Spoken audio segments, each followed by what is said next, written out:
Our protagonist's last life didn't end on a good note. He lay dying on the floor while his girlfriend got in bed with another guy.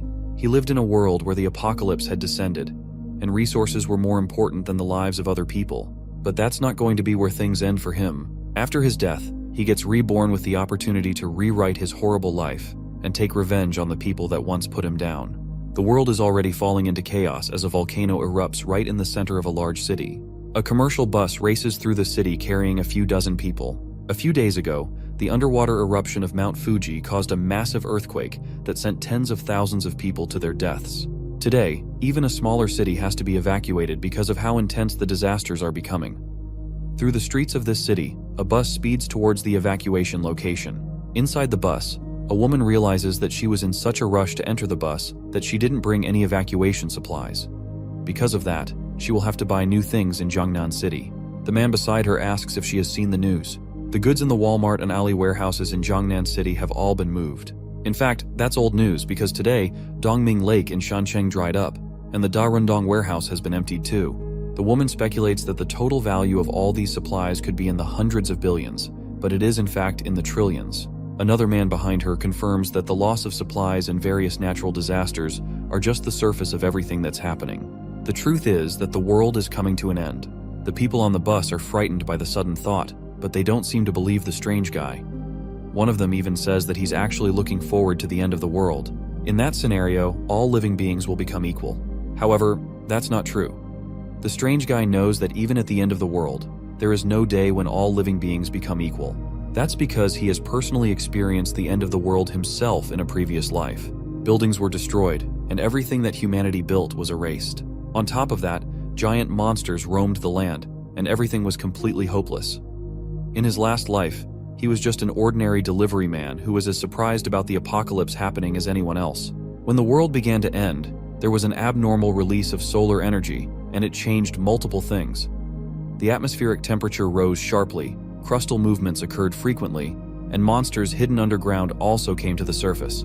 Thanks to that, the whole world changed. And in a new world, there is a new order. The extreme scarcity of supplies, even if it's just for a packet of instant noodles, ham sausage, or a block of ice, caused people to give up everything they had. This guy is different from everyone else because he has seen everything for himself. His name is Su Chen, and he was reborn 1 month before the start of the apocalypse after dying in his previous life. Thanks to that, he has all the experience, and now he can plan ahead of time to live the best life he can.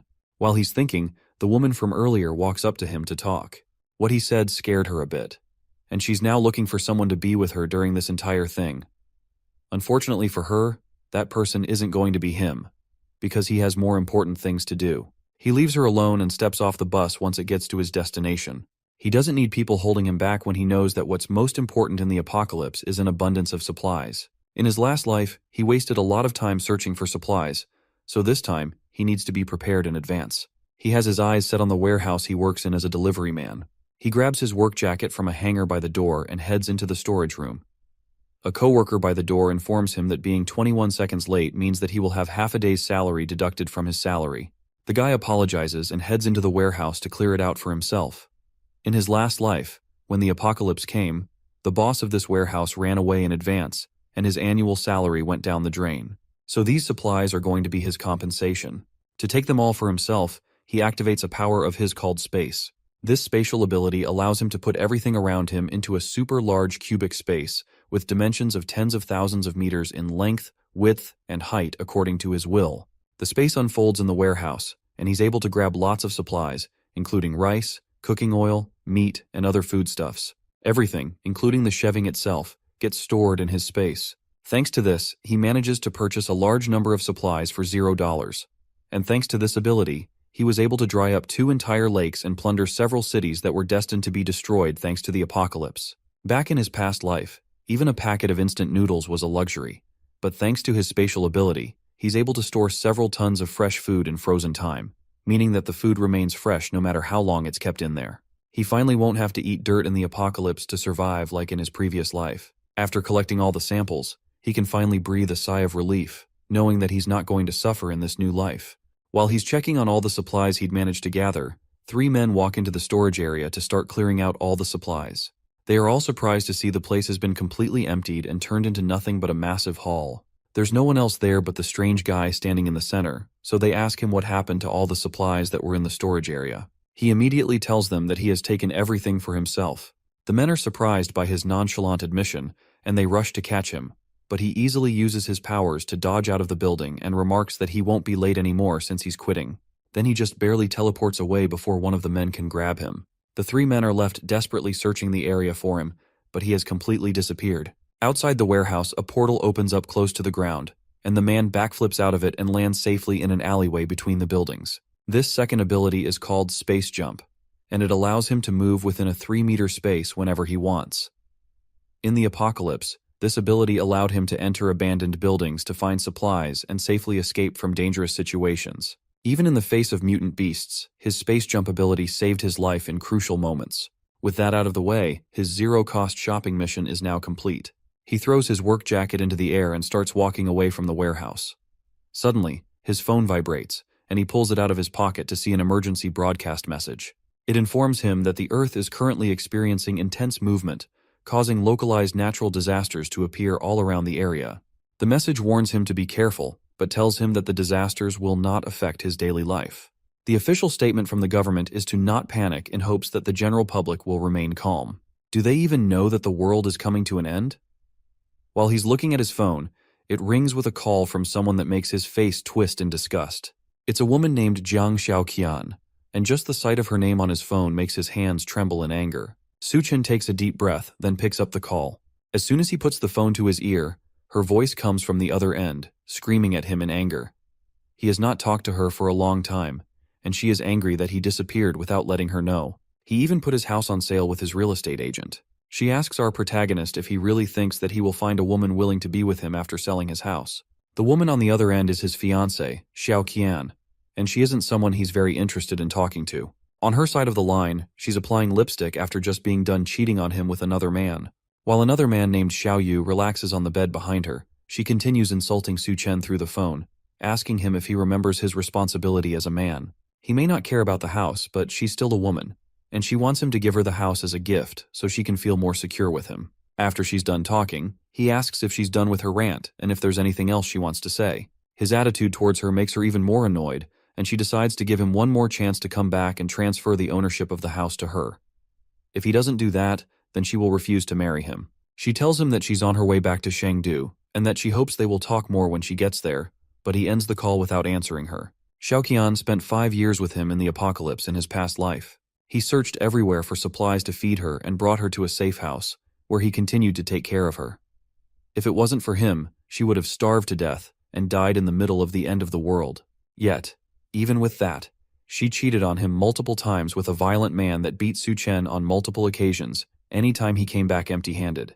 Xiao Yu also accused him of hiding all the good things from them and keeping it to himself. One day, Xiao Yu killed Su Chen in the very safe house where he took care of Xiaoqian right in front of her, then fooled around with her right in front of his dead body, all while calling him useless. She didn't seem to care, and told Xiao Yu that Su Chen died because he was incompetent, all while he slowly died in the corner and watched it happen with his last breath. He was wronged by her in his last life, and he made the mistake of entrusting her with his life once before.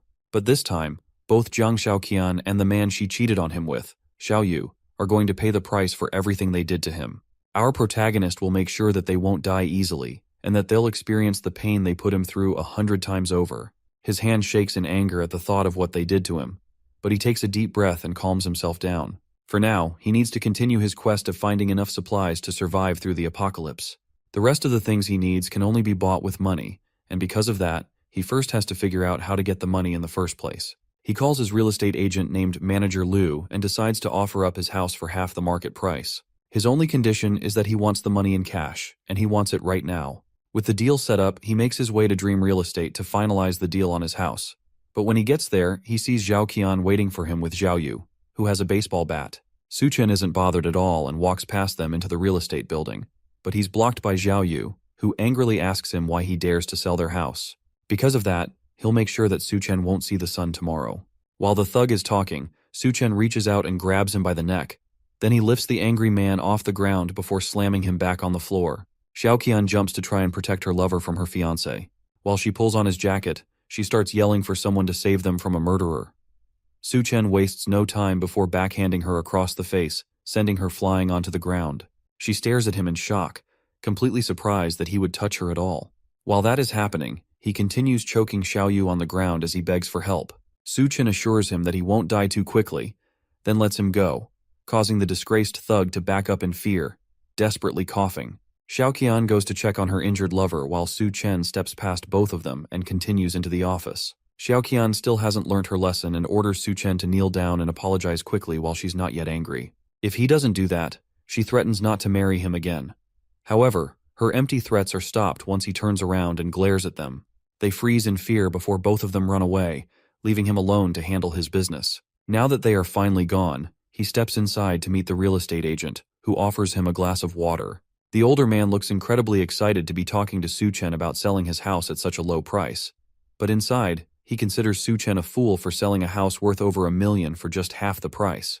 With that kind of deal, he can make a huge profit from a quick turnaround. Thanks to that, he agrees to make the full payment immediately and hands Su Chen the contract to sign. With that done, Su Chen walks out of the office with almost $1 million added to his bank account. Although various natural disasters are happening, Chengdu, where he lives, is an inland city far from the earthquakes, tsunamis, and volcanic eruptions happening throughout the rest of Asia. Adding to that, the government is officially trying to keep the public calm, so there is still a sense of normalcy in the area, and society is still functioning well. As he thinks about his next step, he passes a flyer advertising fast and high-interest loans. That gives him an idea, and he makes it his next step to get even more money by mortgaging his property with a property certificate. That leads him to Great Sea Loans, where he meets a large-bodied man smoking a cigarette. This man is Wang Dahai, Xiaoyu's older brother. In his past life, this man died in the mouths of mutant beasts pretty early into the apocalypse. Dahai notices that his house isn't worth very much. Su Chen only wants to know how much he can borrow even with his low-value house.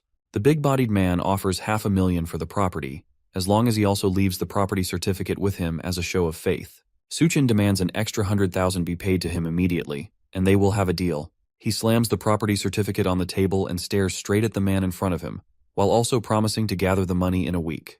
That way, he can make a profit from their exchange and pay everything back at once. Dahai is interested in this offer, and it seems that Su Chen is also a gambler. As long as he's involved in the trade and there could be a profit, Dahai thinks he might even sell his own parents.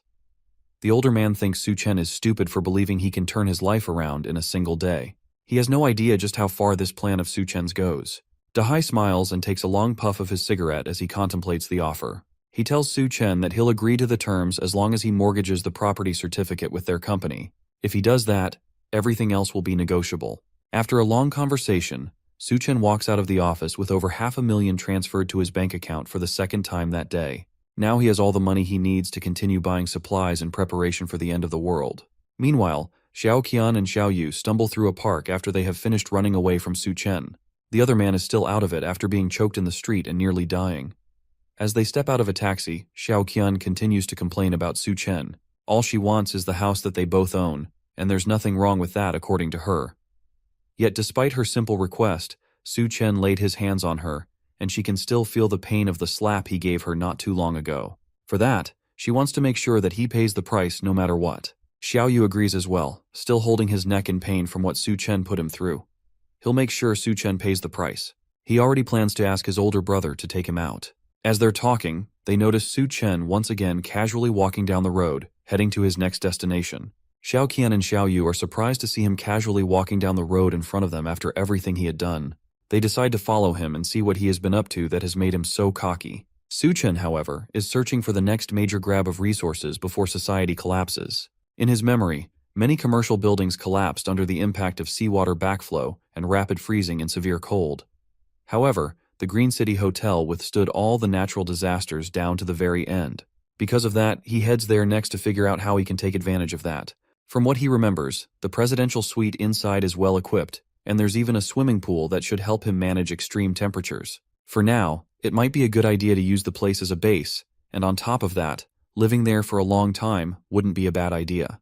Although many warehouses were emptied before, there's no shortage of hot meals and ingredients in the hotel's warehouse. As he walks into Green City Hotel, a woman notices him. She introduces herself as Liu Xinrui, the hotel's restaurant manager, and she asks how she can assist him today. Su Chen tells her that he wants to order 1,000 tables of food for a banquet and wonders if they can do that for him. The number of tables shocks the manager, and she struggles to respond for a moment. but then she eagerly agrees that they can definitely do something like that. However, the prices range from 5,000 to 10,000, even up to 100,000 per table. Su Chen decides to pick the tables worth 10,000, which means the total price will be about 10 million for the whole banquet. For that, he's willing to put down a 50,000 deposit as long as they deliver to the address that he will provide.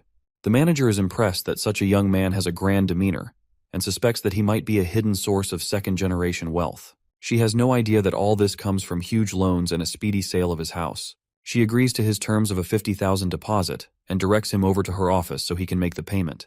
Just the cost of the ingredients for the banquet alone is estimated to be 50,000, but being able to connect with rich people means that she has to be smooth with negotiation. As they walk to her office, she asks Su Chen if he's getting married anytime soon. Since he has no other excuse for why he would need a huge banquet, he decides to go along with the story that he's getting married, and that's why he needs everything. In the meantime, he also asks her to book a presidential suite for him to stay in. With negotiations done, Su Chen walks out of the hotel, happy that he managed to get 10 million worth of dishes settled for a 50,000 deposit. As for the final payment, by the time the scorching post-apocalyptic world hits, even a single block of ice will be worth billions. The woman inside is also happy with the deal and the fact that he booked the presidential suite. She thinks that he's doing all of this for his honeymoon, and that whoever marries him must be truly fortunate. While she sits and thinks to herself, Xiaoqian walks into the hotel and asks the manager about Su Chen. Manager Liu doesn't immediately answer her and first asks who exactly this newcomer is. Xiaoqian answers that she's Su Chen's girlfriend and wants to know what he was doing there. Now that the manager has verified her identity, she informs Xiaoqian that her boyfriend ordered a banquet of 1,000 tables from the hotel.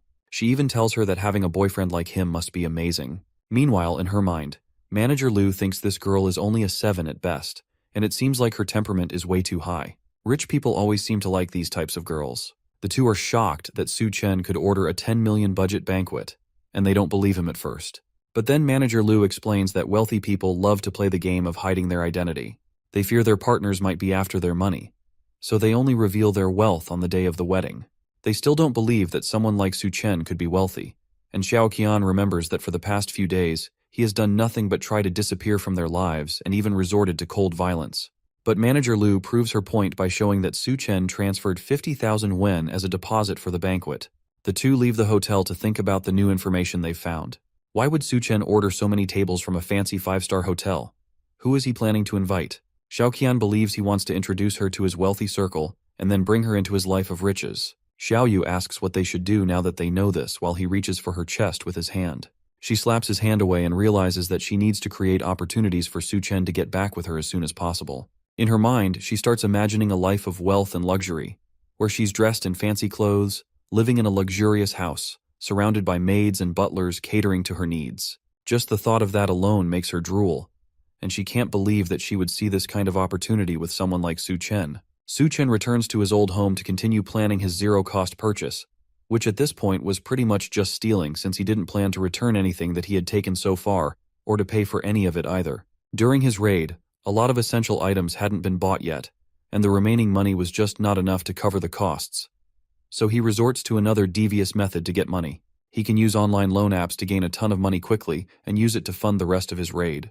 So for the whole afternoon, Su Chen downloaded more than 80 apps at once and spent a long amount of time taking selfies and gaining loan amounts that ranged from 30,000 wen and above. By the time he was done, he had gained about 970,000 wen in loans, and he was ready to start his shopping spree yet again. He collapses on the bed, feeling the urge to pass out, but there was no time to waste at all, and there were still many things to buy. He had to get fireplaces, ice makers, ice blocks, smokeless coal, and other supplies that weren't available in supermarkets. Fortunately, all these things can be bought online, and the delivery is super fast. He's going to need all these things to survive the extreme heat and the severe cold that will kick off the apocalypse. Him making it through the intense temperature changes will completely depend on whether he has enough materials to regulate the weather. So he gets to work, contacting multiple companies to prepare the materials that he would need. He starts by ordering 2,000 tons of smokeless coal, and offers to pay 500,000 wen in deposits. Then he does the same thing with the ice factory, ordering multiple tons of ice from them as well. A few of the companies request a face-to-face discussion, so he leaves his apartment to head over and talk to the ice makers. As soon as he steps outside, he stumbles into a new face, followed by an unwelcome old one. Her name is Li Na, and she is a close friend of Xiaoqian. In fact, She was the one that introduced them to each other and trapped him in that awful relationship. She walks up to him with a smile while her friend follows closely behind. She then tells him that his girlfriend has been missing him very much. He asks them if she has been missing him or if she has been missing his house. Lena tries to cover for her friend and tells Su Chen that his girlfriend was only testing him before. She accuses him of being clueless and ignoring how sad Xiaoqian has been without him. The gold digger of a girlfriend takes the opportunity to latch onto Su Chen's arm and plead with him. She asks him to accompany her for a walk and apologizes for scolding him yesterday in hopes that he won't be mad at her. The act doesn't impress him at all, and he pulls his arm away, telling her that he's busy and she should go and take a stroll by herself. Xiaoqian is surprised that Su Chen is acting so arrogantly, but Lena snaps her out of it and points out that he's taking a taxi somewhere. This might be her final test, so she encourages Xiaoqian to follow him in a different taxi and see where he goes. Su Chen makes his way to the ice factory to meet with the manager and place his order. The older gentleman greets him and seems surprised that Su Chen is so young despite all the things that he's buying. The two shake hands. Then the younger man follows up the discussion by asking how long it'll take to produce and ship the 2,000 tons of ice that he had ordered. The manager assures Su Chen that their ice factory is very efficient and one of the best in the state. He promises to deliver the edible ice in 3 days, and the total price of it all would be 800,000 yuan. Su Chen agrees and hands over a 100,000 yuan deposit. Then he gives the man an address to deliver the ice to in 3 days. Now that the transaction has been confirmed, the man decides to ask him why he needs so much ice. Was there some sort of large-scale event happening somewhere? If he is a regular organizer, then they could partner more in the future. He was somewhat correct, since there is definitely a large-scale event happening soon, but Su Chen can't just casually tell him that. So instead, he lies that he plans to donate all the ice to the Alishan for charity. The manager is surprised, but at the end of the day, an 800,000 yuan deal has been settled immediately at the entrance. That young man must really be something. As he watches Su Chen's taxi drive away, another taxi pulls up, and he wonders if this is someone else here for business without an appointment. Xiaoqian and Li Na step out of the taxi and walk over to talk to the manager. Xiaoqian tells the boss that Su Chen is her fiancé, and she wants to know what they were talking about. He doubts her a little and wonders if this is some sort of detective play, but he still tells her that Su Chen had ordered 800,000 yuan worth of ice from his company. Xiaoqian and Li Na nearly scream at the mention of that, since this pretty much confirms that Su Chen must be some sort of second-generation super-rich personality. No one in their right minds would spend that much money on just ice. Li Na desperately asks what Su Chen wants to do with so much ice, and he tells them that Su Chen plans to donate it for charity. Of all the responses they expected, they definitely were not expecting that. Back with our protagonist, Su Chen has now purchased all the items he would need to survive in the apocalypse, and now he decides to enjoy the little time he has left before the world descends into chaos. In his last life, he was too busy working to ever think of doing anything in luxury. Even going to a small cafe was out of the question for him since he was so preoccupied. So he decides to go to a fancy restaurant to relax and enjoy himself. A waitress welcomes him and hands him a menu to look through. There's a lot of delicious foods like butter chicken, naan, and smoked steak, with each item on the list needing him to spend up to 4 digits. One menu item in particular catches his eye, and it seems to be a mystery item that costs 17,000 yuan. He asks about it, and the waitress confirms that it's a meal personally crafted by the head chef of the restaurant. The details completely depend on the chef's inspiration. That sounds interesting. So Su Chen decides to get that for himself. In his last life, at the beginning of the apocalypse, a strange force caused many creatures to mutate and turn into terrifying beasts. There were many monsters, like a giant serpent, that appeared in the midst of the floods in the early days of the apocalypse. He would need to prepare himself to deal with those things when they start to appear. But for now, his eyes are drawn to a pink-haired beauty walking towards his table with his food. She introduces herself as the head chef of the restaurant, and she brought the food she specially tailored for him based on his temperament. She doesn't need to introduce herself since Su Chen already recognized her. In his last life, she was known as Hell's Chef, Duan Ya. She had the magical culinary skill to turn decayed monster meat into food, and no one could resist its temptation. However, those dishes were made using mutations sourced from inside monstrous beasts, and eating them would lead to certain death. She notices his dark expression and wonders if he thinks that a beautiful woman like her will poison his food, so she tries to calm him down by introducing the food. The dish is called Dual-Faced Life, and it's a piece of steak where one side is tuna fried in brown butter, while the other side is deep fried in puff pastry. It's a kind of steak with 2 flavors that leave a lasting impression. Su Chen hides his expression and takes a bite of the steak. It is definitely worth the 17,000 yuan he spent on it, and the taste is really good. If only she could cook for him in the apocalypse. but it's possible that she could poison his food and he would have no idea. Meanwhile, outside the restaurant, Xiaoqian and Li Na watch the place in jealousy and wonder what exactly Su Chen is eating there. They've heard that each dish costs at least 10,000 yuan, and the fact that he's casually going there for a snack just further proves to them that he must be some kind of second-generation kid. Once Xiaoqian becomes a rich wife, she will definitely be able to take care of her sisters. Next in his adventure around town, Su Chen heads over to the Arya Scans bar in the Golden Sales Vault of Shangdu. In his past life, he regretted not being able to enjoy these kinds of extravagant places, and once the apocalypse starts, then places like these will no longer exist. So he's taking the chance to explore this place as much as he can. A group of girls sit beside him as soon as he gets settled down. He agrees to drink with them, but his eyes notice that one of the girls doesn't seem as enthusiastic about being there as her friends. The girls tell him that her name is Yun Yun, and this is her first time in the club. Her boyfriend just recently cheated on her, so they brought her to the club to have some fun. The guy didn't sleep with her at all and went on to cheat on her with an old woman. She's so depressed that she drinks an entire glass of alcohol, then slams it on the table. She then asks Su Chen if he's single and if he wants to have some fun with her. The girls cheer him on while Xiaoqian and Li Na enter the club and notice the two of them getting comfortable in the back. He notices the two of them. Then he takes the girl by the shoulder and leads her up the stairs.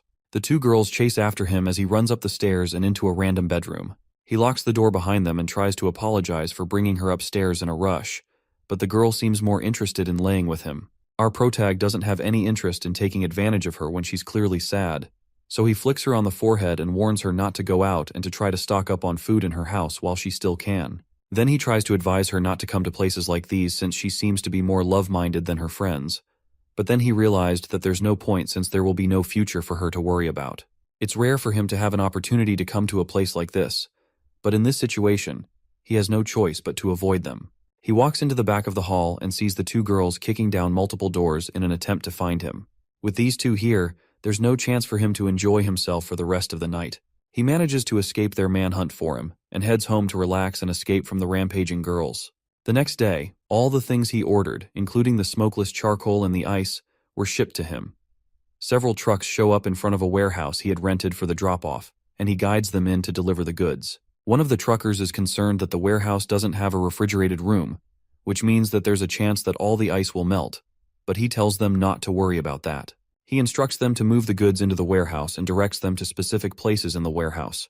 While all of this is happening, Xiao Yu tracks down Xiaoqian to tell her that Su Chen has rented a large warehouse in the suburbs, and he also bought a lot of large machines that are being moved into the warehouse. She's interested in what he's doing, so she goes over to the warehouse with Li Na to see what's going on for herself. The first thing they see as soon as they get there is the massive banquet from the Green City Hotel being delivered and set up. There was even a red carpet laid out, and the whole setup looked like an after-party for a wedding. Li Na is convinced that Su Chen would propose, and then guests will come in from all directions to see the wedding. Xiaoqian is still proud enough to say that even if he proposes, then she might not accept it. Then she asks Li Na to accompany her to see just how sincere Su Chen will be towards her. They head over, and Xiaoqian asks him why exactly he's buying so many things, and what he wants to do with so many supplies. He doesn't answer them. Then he tells her to help move the boxes into the warehouse. If she helps, then he will tell her everything she needs to know.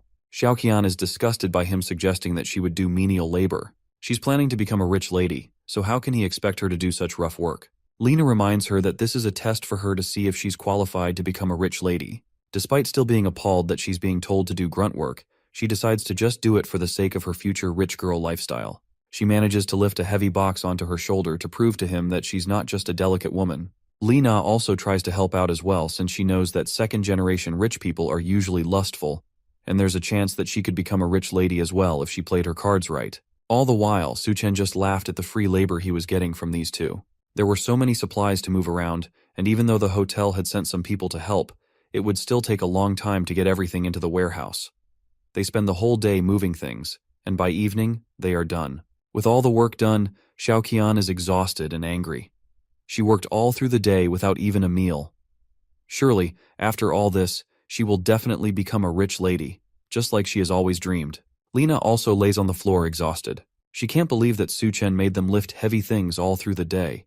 Just the ice blocks alone weighed over 100 pounds each. But now, the test is finally over, and he is going to make her his bride. Then they'll have a huge wedding, and all the wealthy guests will start appearing. At least that's what she thought when she walked over to confront Su Chen. The man is busy paying all the workers huge sums of money as thanks for their hard work. Then he promises to settle the remaining bill during the week according to their contract. The workers all sing in appreciation before leaving, while Xiaoqian leans against a door, waiting for him to propose to her. Su Chen walks past her and heads towards the warehouse. On his way, he thanks her for helping but tells her that she isn't getting any pay for her work, then tells her to leave. Xiaoqian desperately asks him to stop playing around with her. There had to be guests coming to see them start their good and happy married life. That's what all these preparations were for, right? Su Chen is amused by her thoughts of a good life. He almost wishes that their happily ever after would come. But now, not only did he sell his house, but he's in a ton of debt from the multiple loans he has taken out to buy all this stuff. Lina yells in surprise behind them. That had to be impossible. He bought over 10 million yuan worth of food from a restaurant, as well as tens of thousands of other supplies. How could he be broke after all of that? Su Chen decides to lie that there's a big boss who wanted to do a good deed, so he decided to help out. The boss wants to bring people from charity together and give them food and supplies. Xiaoqian can't take it anymore and lunges at him. She screams that he lied to her, and he has been leading her on this entire time. But our protagonist easily dodges the attack and tells her that he never lied to her. This entire thing was just her delusion, and she was left thinking something that wasn't true. She continues yelling at him while she lays on the ground. She thought he was a second-generation rich man, but now that she knows that he's broke, she tells him that he can forget about marrying her. That's completely fine with him since no one would ever care about a gold digger like her. That sends Xiaoqian over the edge, and she storms off, vowing that he will regret everything he has done to her. Lina follows behind, but not before warning Su Chen that he's finished. Su Chen is not even slightly worried about the empty threats. In the apocalypse, the only people that will regret anything are them once the apocalypse starts. With the two nuisances gone, he locks himself in the warehouse and looks at the mountain of resources that he has managed to gather. Now all he has to do is wait for the apocalypse to descend. He opens up his infinite storage and stows them away for later. Now, with all of that done, he goes back to the Green City Hotel to enjoy another relaxing meal while waiting for civilization to collapse. As he's relaxing in the hotel lobby with a nice meal, a loud group of people walk in, and they're all people that he recognizes. Dahai tells Xiaoqian that all she has to do is follow Xiaoyu to find the good life that she has been looking for. In Chengdu, his words still carry a lot of weight, and he will be able to take care of her. The younger man takes the opportunity to tell her that he will make sure to make up for the bad treatment that Su Chen gave her. He tells her that she should have dumped the abuser a long time ago to be with him. Xiaoqian falls for all of it immediately and allows him to hold her while they walk into the hotel. Then Xiaoyu assures her that his older brother will do everything he can to make sure that they take revenge on Su Chen for her. To her, Xiaoyu isn't that bad, and his big brother is quite wealthy as well. Being with him will be better than being with a bootlicker like Su Chen. The noise finally causes Su Chen to speak up and points out that Xiaoqian really isn't picky with who she decides to stick with. His sudden appearance shocks her, and Xiaoyu takes the opportunity to tell his brother that this guy is the man who dared to attack him. Dahai recognizes him as the guy that he gave a huge loan to recently. The bigger man has been planning to find him for a while now, but now that he knows that his benefactor is the same person that harassed his brother, he now has more plans for the foolish younger man. Xiaoyu is surprised that his brother knows Su Chen, and the large man tells him that this guy is the same person that mortgaged his house and borrowed over 500,000 yuan from him. And on top of that, it just so happens that tomorrow is the repayment day.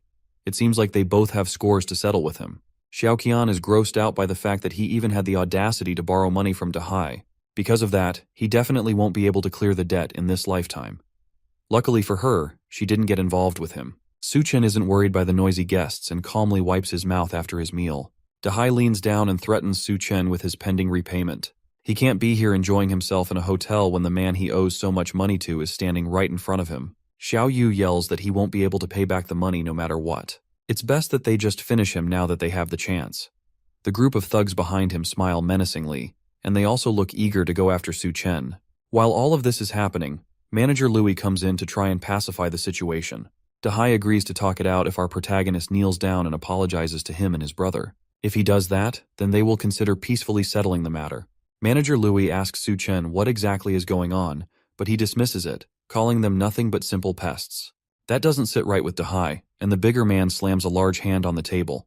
He had been giving our protag basic respect since, but today, he's definitely finished. Nothing he does today will be able to save him from what's about to happen. That's what he thinks, at least until some newcomers walk into the hotel restaurant and the man in front demands to know what's going on. Both Dahai and Su Chen recognize this scary-looking man. His name is Gao Qiang, and in Su Chen's last life, He was known as the Skull Crusher. He and Hell's Chef were a major force in the post-apocalyptic world of Chengdu, and he even heard that after the apocalypse, the Green City Hotel became the first place of the mutations. In fact, it's very likely that Gao Qiang's skull-crushing abilities grew in him because he was in the hotel when the mutations started. For now, though, Gao Qiang is just a well-known entrepreneur in Chengdu, with a wide network of people in the underground and many people under his command. The man notices that Su Chen has an interesting glare. Now that the chaos has settled down and they weren't making a mess of his hotel, Gao Qiang continues on with the business he had in the hotel. He brings Duanya to an office in the hotel, where Mr. Sun waits for them, pouring a glass of wine as they enter. This man is named Mr. Sun, and the chef wonders what exactly he wants to discuss with her. The man tells Duanya that he has heard about her being a great beauty, and today he finally gets to meet her in person.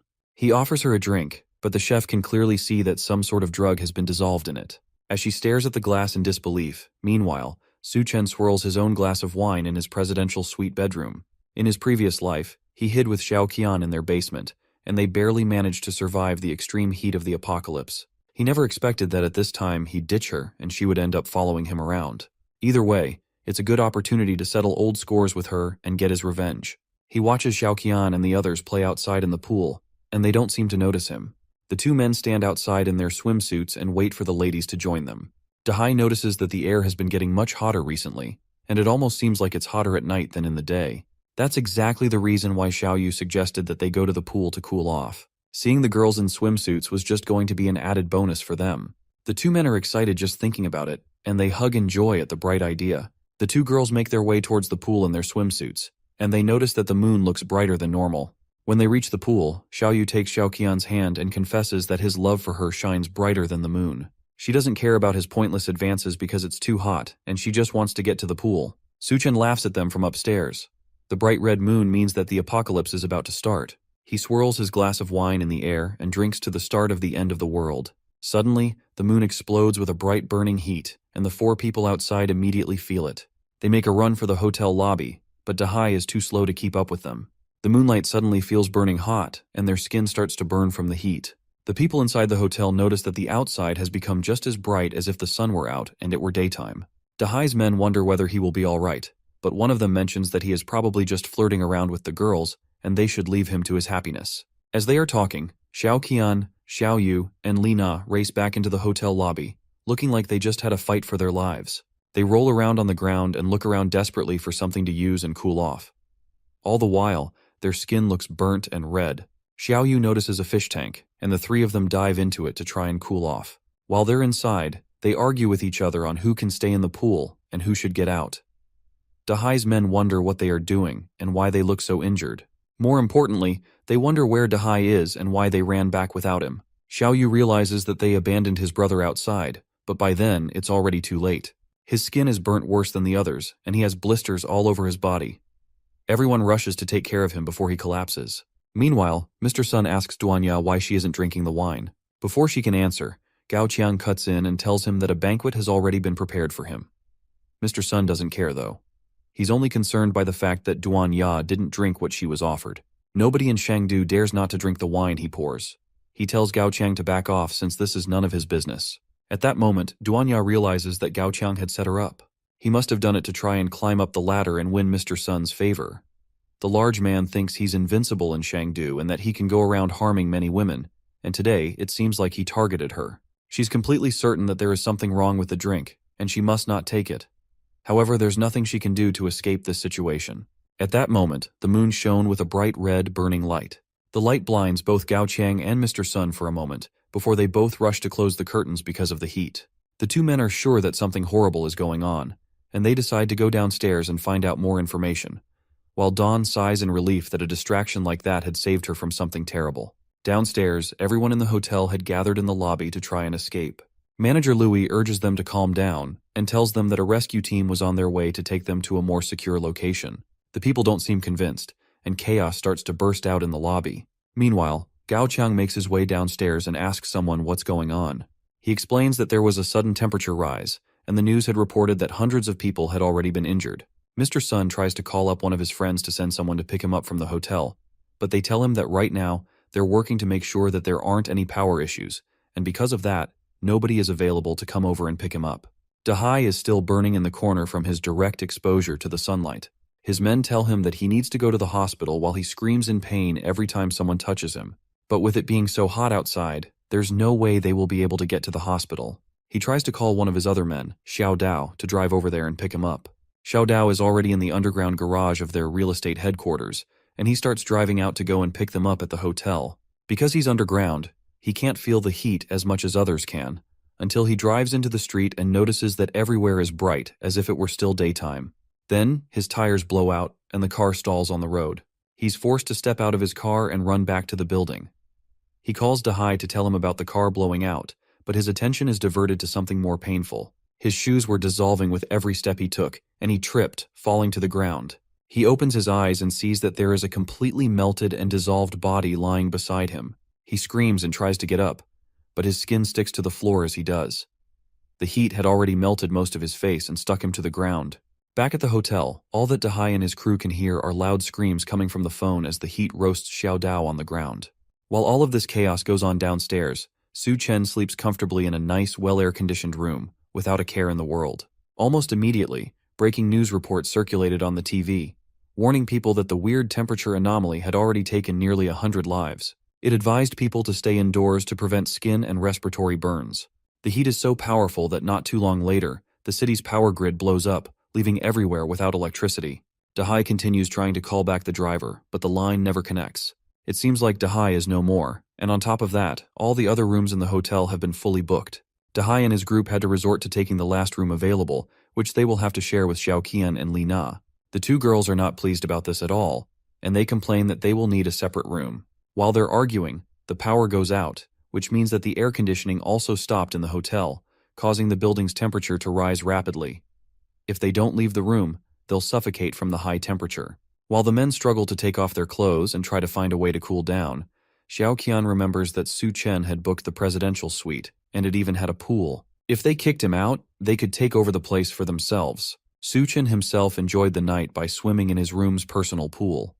In his last life, the city's electricity had hidden dangers due to improper maintenance. No matter how much manpower was invested, the city's electricity still exploded despite everything they tried to do. Because of that, all the users connected to the city's electricity were affected. That's why he specifically chose a room with a pool, and he also prepared multiple vertical air conditioners with large backup batteries to ensure that the room stayed at a reasonable temperature. He uses his spatial abilities to summon some of his stored ice, as well as a large table of food to enjoy himself with. It's only the first day of the apocalypse, so he's planning to start it with a simple breakfast. As he's about to start eating, a loud knock comes from his door. He opens it up, and the men and girls outside immediately notice that inside the room is so cool. As soon as he opens the door, they notice the lineup of air conditioners and the multiple blocks of ice that are keeping the room cool. The women shout at him for being selfish and enjoying all this luxury while they roast outside. They try to force him to leave the room for them, while Dahai reminds him that he owes a lot of money to his business. In order to pay back the interest of the past few days, all he has to do is give up the room to the older man. Otherwise, he will throw our protag out by himself. Su Chen is having none of that and pulls out a gun as self-defense before firing a shot right at Dahai's stomach. He warns them that if they take one more step forward, then he will take another shot. The sight of a gun causes them all to freeze while Dahai stares down in shock at the bullet wound in his stomach. Since they haven't left his doorway yet, he takes another shot, this time at Dahai's leg. Then he tells them that he'll count to 3, and if they haven't disappeared from his sight, then he'll unload more bullets at them. The group doesn't need any more info, and they escape while they can. Back in the hotel's lobby, Gao Qiang demands to know why there's no food in the whole hotel. Manager Louis apologizes and tells them that a few days ago, someone booked 1,000 tables for a banquet, and because of that, they almost ran out of ingredients to cook. They were supposed to get another delivery today, but the heat wave is clearly stopping that from happening. Since there isn't enough left, Mr. Sun demands that all the water and food get brought to him instead. The people in the lobby protest at that, and they try to attack him, but his thugs just barely protect him from the crowd. All the while he sits back, not even bothered that there's an entire crowd of angry people trying to attack him. Then suddenly a group of people ran into the lobby, shouting that Su Chen tried to kill someone. Gao Qiang notices that Dahai has gunshot wounds, but he knows that there aren't many people who can get their hands on a gun. It seems like there's a tough character living upstairs. Xiao Qian announces to everyone that Su Chen's room has electricity, air conditioning, and even a swimming pool. That catches everyone's attention, and she verifies that she saw it with her own eyes. There was even lots of food and ice cubes, which made the room seem like heaven compared to the sauna that was in the hotel lobby. The crowd rallies together and makes their way upstairs to confront Su Chen, and Dahai orders his men to follow them and make sure that Su Chen gives up his room no matter what. The crowd reaches the door to the residential room, and when Su Chen opens the door, they get a taste of the cool air in the room. They all beg him to allow them to stay in his room, while a kid peeks his head into the room looking for the fried chicken that Xiao Qian had mentioned. Once he spots it, he runs into the room in a frenzy, desperate for a taste of the food, but a food to his stomach sends him flying back into the crowd. That causes the crowd to go into a frenzy since he kicked a child.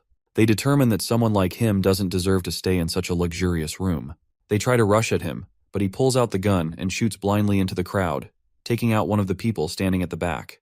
As the man drops dead to the floor, he reminds them that he may be alone, but they only have one life. Downstairs, Xiao Yu screams out once he notices his brother is outside, lying down in the scorching sun. The rest of his brother's men hold Xiao Yu back from running outside, as his brother is already long dead. His wound was already infected and rotting, and because of the high temperature and there was no medicine to treat the wound, the man passed on. Xiao Yu knows exactly who to blame for this, and it's the man that shot his brother in the first place. The man himself is currently being seduced by Xiao Qian and Li Na, who are trying to remind him how much she loves him. They tell him that he couldn't shoot them, and he was just trying to scare Dahai and his crew. They beg him to let them in, and if he does, they will do whatever he wants. He sees how desperate they are to be with him, and finally decides to let them in. Before they can do so, Xiao Yu charges through them, aiming to kill Su Chen and take revenge for his brother. That causes Su Chen to declare that anyone who crosses his door will die, before he brings out a baseball bat and sends Xiao Yu flying with one hit. He flies back, knocking into the two women behind him and sending them all down to the ground. Now that they've seen his violence for himself, the two girls don't want to go anywhere near him, so he tells them to get lost in his sight. They drag the knocked-out Xiao Yu away, and he glances up at the armed surveillance system that he mounted up beside the door. If they hadn't left, they would have died, regardless of if they managed to take him out in the process. Outside, a cargo of armed military vehicles drives down the burning streets towards the hotel. The tires have been modified into treads, and the windows have been insulated to make sure that the rescue team can survive the journey to the hotel and back. One of the vehicles parks in front of the hotel, and some armed men in insulated suits step out and enter the hotel lobby. They ask if Liu Zhengguo from the academy is in the building, and he steps out from the crowd towards them.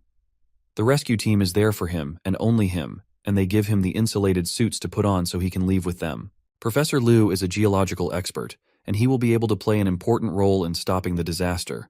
The rest of the people in the lobby yell out in protest, because they are trying to rescue only one person instead of the crowd of people that were also trapped in the hotel. One of the men announces that the authorities have already launched a separate rescue operation that will take place at midnight, which is the coldest time of the day. Once nighttime falls, they can all make their way to Silicon Valley Plaza, where they will find the rescue point. The others in the lobby celebrate that they will soon be rescued, but not everyone is satisfied. Mr. Sun rushes towards one of the insulated guards and demands that they give him an insulated suit so he can leave with them, but the guard is easily able to restrain him. With no other options, he orders Gao Chang to snatch up one of the insulated suits for him, but they can't move with several guns pointed at them. The soldiers turn to leave, but Xiao Qian stops one of them and tells them that there's a murderer upstairs. Lina also announces that the murderer has a gun, and he has killed several people already, and he almost killed them too. One of the soldiers, Xiao Feng, decides to stay back and investigate the situation.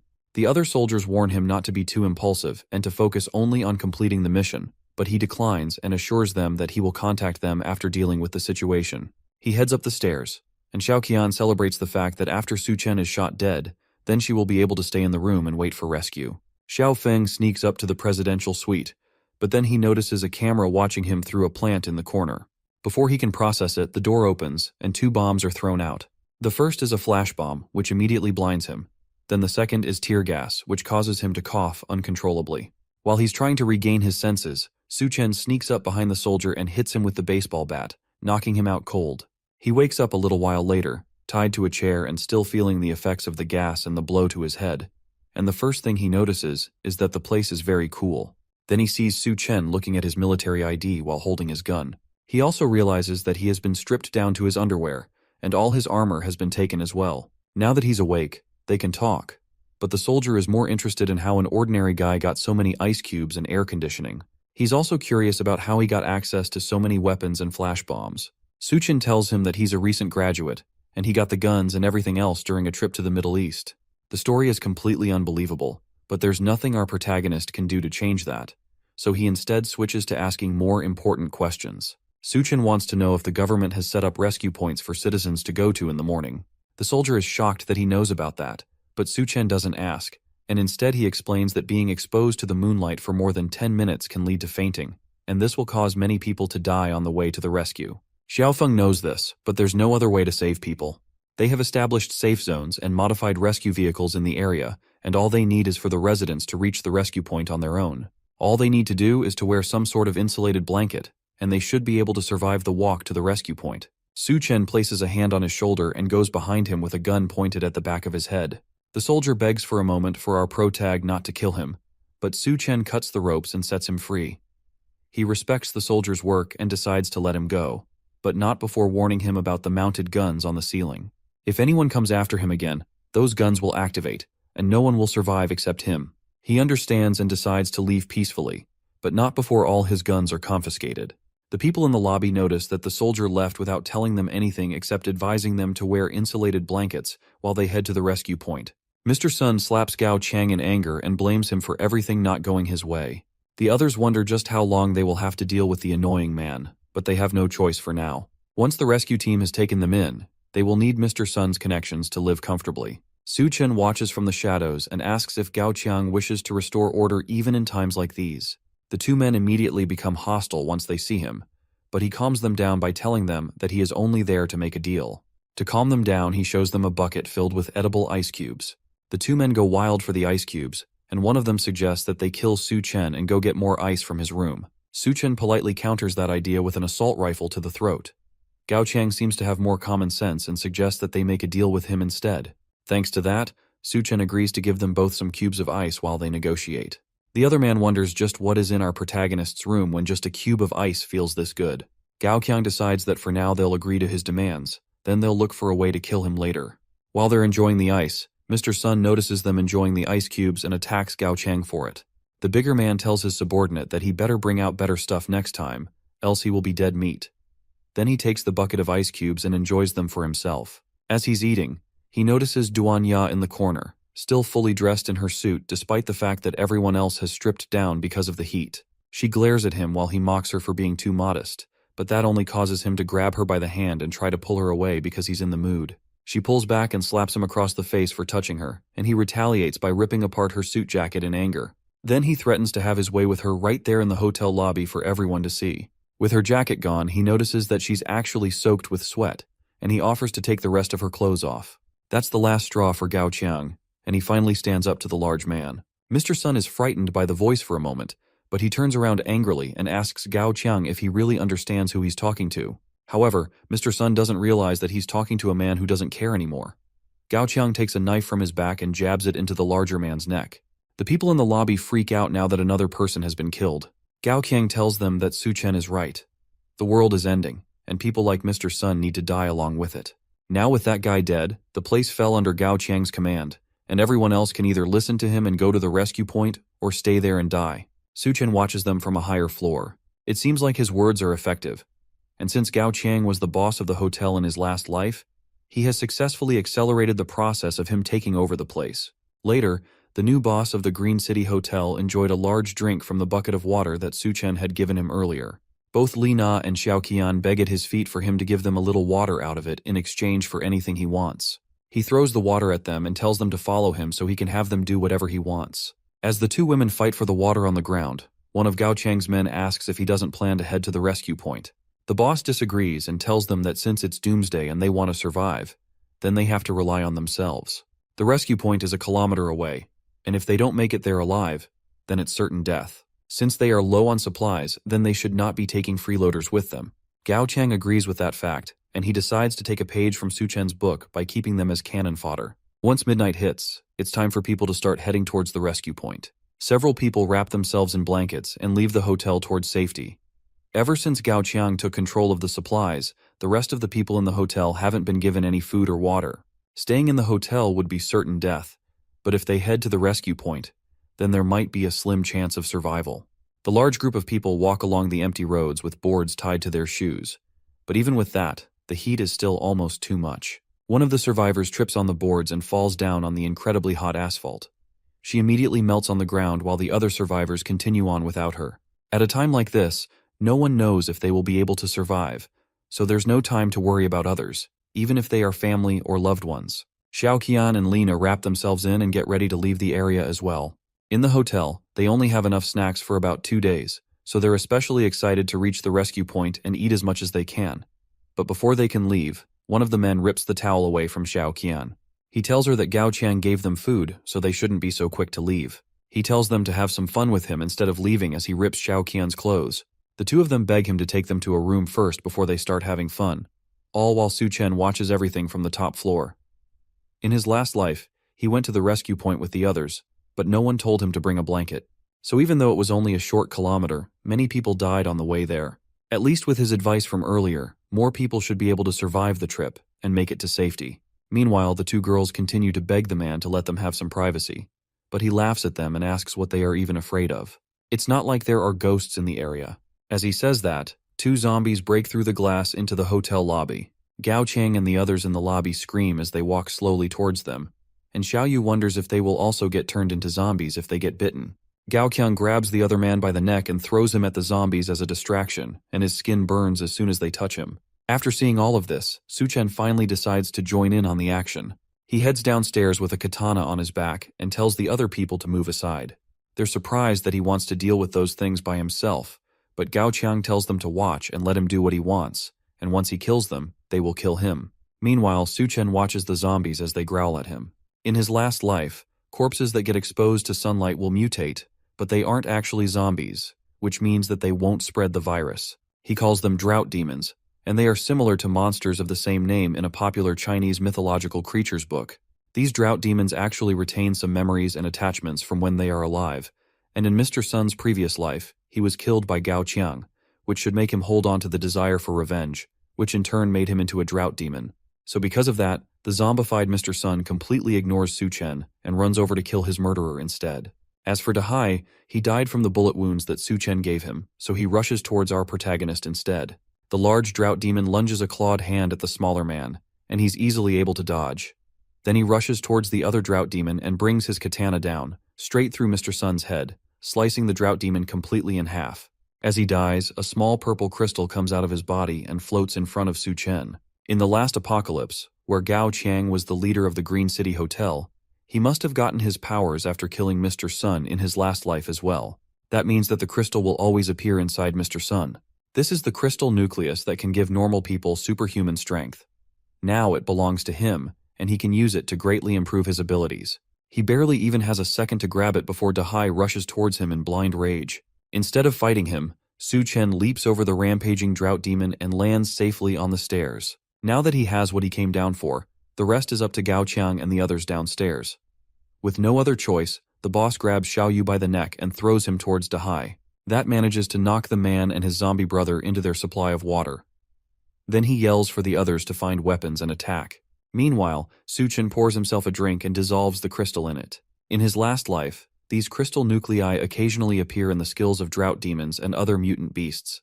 They are extremely rare, and it only appears inside everyone in 100. To get the power from them, one has to clean the crystal nucleus thoroughly, then swallow it directly. Once the crystal is fully submerged in the drink, he downs the entire thing in one gulp. The effects show immediately, and his body bursts with so much power that his clothes immediately explode. He screams out in pain as his eyes grow red before finally collapsing naked on the floor. Downstairs, it seems like the zombified Dahai is dead. Gao Qiang stomps on his head in anger and yells for it to move, but it lays motionless on the floor. Killing it also took out their last source of water. Without any water, Lina decides to try and escape to the rescue point, but one of the men grabs her and says that he will cut off her legs if she tries to run again. She begs him to let her go since, without water, everyone there will die of thirst anyway. Then she tells them that if they let her go, she will tell them a way to deal with Su Chen. That interests them, and they urge her to speak before they kill her. She tells them that Xiao Qian is Su Chen's finance, and if they attack her at Su Chen's doorstep, then he will definitely open the door so they can ambush him. The men agree with her, and Xiao Qian is shocked that her own sister would suggest using her as bait. They turn to grab the ex-fiancé, and she tells them that she will cooperate with their plan. But first, they need to find her some food. She specifically wants some meat. That's not possible since the meat in the electric fridge has already spoiled, but Gao Qiang has an idea. He gives her a knife while the other men gather and hold down Li Na. Then he tells her that if she wants meat, then it's up to her. Xiaoqian catches on quickly and realizes that they want her to eat her own sister's flesh. She thinks about it for a moment, then turns to Li Na menacingly while holding the knife. Li Na starts screaming as Xiaoqian walks towards her. She tries to beg and remind her that they are sisters and that she shouldn't do this. The other woman doubts her words, and if they are really sisters, since not too long ago, her so-called sister had suggested that they use her as bait. Without even thinking about it, she takes Li Na by the neck and stabs the knife into her stomach several times. As she brutally murders her sister, even Gao Qiang and his men watch on in surprise as she tells her dying sister to blame herself for this happening. Then she laughs over the body as blood pools around her feet. Now that lunch is secured, she laughs crazily and promises that once she is finished eating, she'll go upstairs to his room and drink his blood. Gao Qiang tells them to let Duanya cook the meat since they will need all the strength they can get to deal with Su Chen. One of the men tries to protest, but the boss reminds him that without water, none of them will last a day, so if they don't want to turn into a dry corpse, then they should do as he says. The man is reluctant, but he eventually shouts for them to look for Duanya. Meanwhile, Su Chen has woken up and decides to rest his powers. He realizes that he has gained physique-type abilities, and his resistance to heat has also improved. On top of that, even his muscles and his strength have increased as well. He tests his new power by crushing a large block of ice with one hand. As he stands and admires his new abilities, a knock comes from his suite door. It seems like someone else has come to his door to bother him. He looks through the security camera and notices that it's Hell's chef Duan Ya waiting for him. Outside his door, she waits anxiously for him to open up and let her in. Everybody downstairs has gone crazy like Gao Qiang, and the down floor is no longer safe. Her only hope right now is to partner with Su Chen, and thankfully, she has some leverage to get her way. When he finally opens his door, he's still completely naked as he asks her if everything is okay, and if she needs some help. She notices his undressed body and screams while he hurriedly apologizes, and realizes that he forgot to get dressed before coming out to meet her. He invites her inside his apartment, and although he considered subduing her, the atmosphere is a bit awkward now for both of them.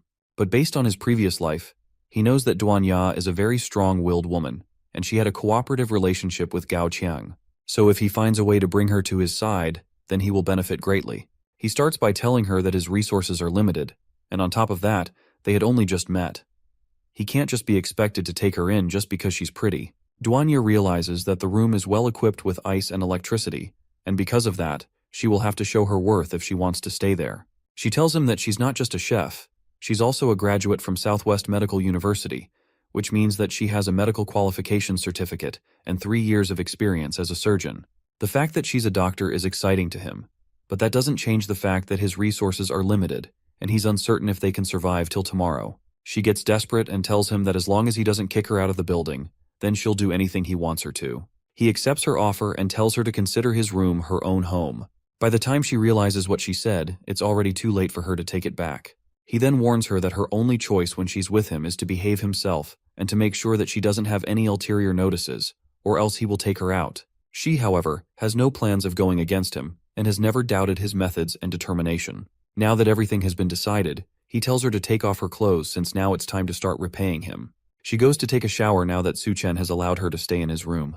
There's water, electricity, and everything someone would need to survive the apocalypse and never worry about the outside. There's no need to think about the scorching weather or being eaten by the others.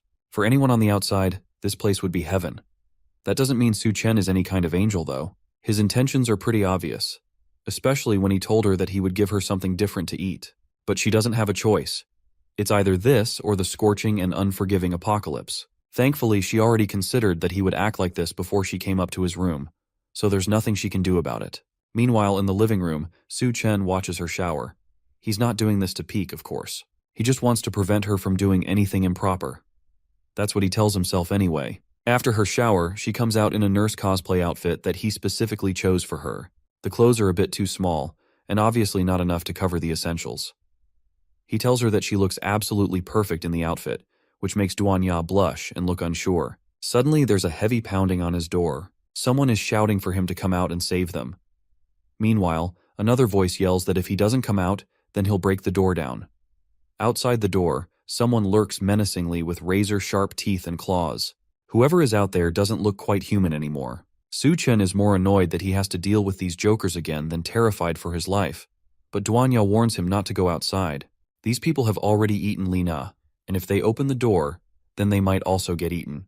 The fact that they ate someone catches Su Chen's attention, and from his expression it means that this is very bad news. He leaves the suite and steps out to meet the people waiting for him at his door. He tells them not to be so quick to break down the door since it'll be troublesome if it's damaged.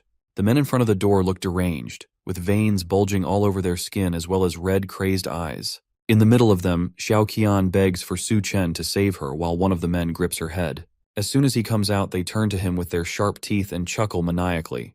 It looks like this is going to come down to a fight no matter how he handles it. However, Su Chen doesn't seem bothered at all.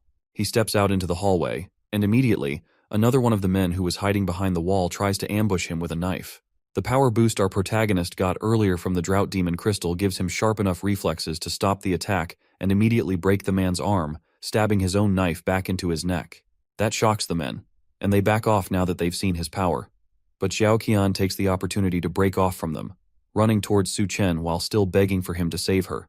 The damsel in distress act doesn't fool him at all, and he stops her by the neck, revealing her own set of sharp teeth and red eyes. Once someone eats human flesh, their body will mutate, and then fangs will grow in their mouth. Right now, Xiao Qian and the other men are no longer humans. He grips the woman by her face, causing her to cough and lose her breath. The men aren't concerned by it, however. It's the end of the world after all, and what does it matter if they eat people as long as they can survive? Even if they turn into bloodthirsty monsters by the end of it, at least they will be alive. Xiao Qian says that the meat was delicious, and after eating it, her body felt full of energy. Now all she needs is to take out Su Chen and take over his room. She twists her body and tries to swipe at him with her claws, but a hard kick from our protagonist sends her flying through the hall and crashing out of a window. She almost falls down onto the streets below, but she barely manages to catch herself at the last moment. She definitely won't be letting Su Chen off so easily. However, outside the hotel is still scorchingly hot, and she screams in pain while the sun burns her body up. Meanwhile, inside, the men decide to rush at him together before he has a chance to draw his gun. Su Chen calmly wonders if he even needs to waste bullets on these guys, and one of them warns him not to underestimate them too much. He jumps into the air and prepares to come down on Su Chen and take him out. Unfortunately for him, he doesn't mind wasting, and he raises a gun, putting a bullet through the first attacker's head. The rest spread out, hoping to avoid the gun entirely, and hit him while his guard was down. Thanks to their new forms, not only are they stronger now, but even their reaction speed has greatly improved. Meanwhile, Su Chen continues to fire bullets into them as they try to rush at him, but they easily dodge everything. In this situation, simple bullets won't be enough to bring them down. One of them latches onto the ceiling before bringing himself down towards Su Chen. But that kind of weak attack isn't enough to surprise our boy. He grabs the man by the head and slams him into the ground, killing him instantly. Then he catches the hand of another man and takes the knife from his hand before using it to slice the necks of 2 other attackers, taking them all down. The only person left is the enhanced Gao Qiang, who rushes at him with his fist drawn back for a final attack. However, just like all the others, Su Chen calmly grabs him before he can attack and pins him to the wall by his neck. As he holds Gao Qiang against the wall, a figure leaps through the window and lands at the end of the hallway. It's Xiao Qian, and it seems like the sun has mutated her, giving her sharp spikes on her back and a long tail while also making her look even more deranged. It seems like she mutated quickly into the monstrous state because of her strong attachment towards him. He snaps Gao Qiang's neck, killing him instantly, then turns to face Xiao Qian for a final battle. Since she doesn't want to disappear, he's just going to have to keep killing her until she finally leaves. Xiao Qian roars in anger as the two stare each other down. Meanwhile, Nurse Duanya watches from inside the safety of the room. She's amazed by the fact that Su Chen managed to single-handedly take down Gao Qiang's entire gang. The new monster girl that just appeared, though, gives off a very different and dangerous vibe. She tries to think of a way to help him so she can stay by his side. She doesn't want to be a burden to him, even if his way of taking care of her is a tad bit questionable. As she's wondering what she's going to do, she notices something in the room that might be able to let her stand next to him. The nurse heads back into the room and comes out with a whip, ready to fight against the monster. She tells Su Chen to let her help, but he's not very impressed. Not being scared and refusing to hide is a good trait, but with the way she's dressed, she's only going to end up distracting him. The monster roars again to remind the couple that they have bigger fish to fry before she charges at them with tremendous speed. Su Chen barely manages to dodge a swipe at his head, leaving his shirt to take most of the damage. Then he activates one of his abilities, Superpower, Berserker Mode, which boosts his strength and durability to huge levels. The monster rushes behind Su Chen and tries to bite into his neck, but even with her razor-sharp teeth, it doesn't leave a dent. Now that she's taken her swing, it's his turn, and he starts by grabbing both of her arms, then backflipping behind her, landing on her back while holding her arms above her head. He then asks her if she's ready, but she doesn't have a moment to respond before Su Chen rips both of her arms off, slamming her hard into the ground in the process. She screams out in pain as Su Chen lands behind her, ready to take her out once and for all. He had planned to let her suffer a bit more in the apocalypse while slowly torturing her to death, but now he has to kill her earlier. Or that's what he thinks at least. She wraps her tail around the dead body of one of the attacking men and lifts him up in the air. Then she splits her mouth open, down to her torso, and swallows him whole, giving her even more power. As soon as she takes him in completely, her hands regenerate, and her strength returns tenfold. It seems that she can regenerate severed limbs. That's great for Su Chen, since if she can regenerate, that means that she's not so easy to kill after all. It also means that he can tear her apart many times over and have as much fun torturing her as he wants. He rushes towards her and goes behind her again, grabbing her left arm. Then he rips it off, pushing her down to the ground again. Before she can get up, he rips off her right arm as well, followed by her tail and both legs. Almost immediately, her limbs regenerate, just like he had planned, leaving her in perfect condition again. That was only the first round, though. The second round starts immediately after as Su Chen continues to rip her to pieces over and over again, allowing her body to regenerate, before ripping her apart again. He doesn't just go for the limbs either. He moves on to the tongue, then her internal organs and everything else. Apart from the head, it seems like everything else can regenerate, meaning that he can keep toying with her as much as he wants. By the 21st round, her body stops regenerating, and she lays defeated and broken on the ground. He was planning to gouge out her eyes, but he decided not to go that far. After all, he's now a devil. She shakily asks him why he's going too far to torture her, and what his reason is for making her suffer before her death. He tells her that it's simply for revenge before bringing his foot down hard on her head, killing her instantly. Now that the threat has been taken care of, Duanya nervously asks him if he's all right, but instead of answering her, he asks her if she's ready. He has been so heroic that she should be ready to reward him. Elsewhere, at the rescue point, it seems like the outside temperatures are normalizing. It's not much hope, but maybe the apocalypse is ending already. At least, that's what the soldiers stationed at the engineering university station think.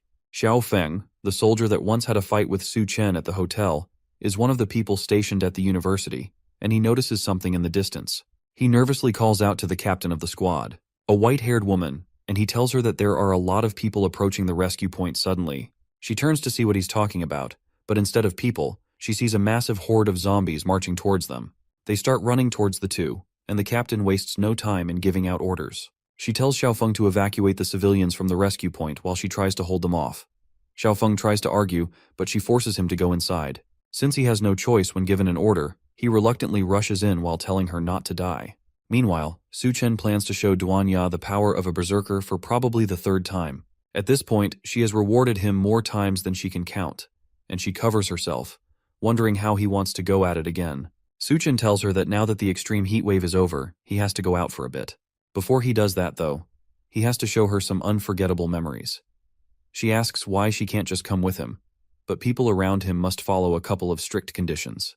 They must be valuable, and they must absolutely obey his orders. After their session, it seems that Duanya has completely submitted to him. Next, he has to hurry into town before the seawater surges in. In his previous life, many of the zombies were driven by the obsession to reach the rescue point, and eventually, they formed a tidal wave horde and attacked their former escape route. Many civilians and soldiers died in the tidal wave attack, and the incident also led to a large amount of military weapons being scattered.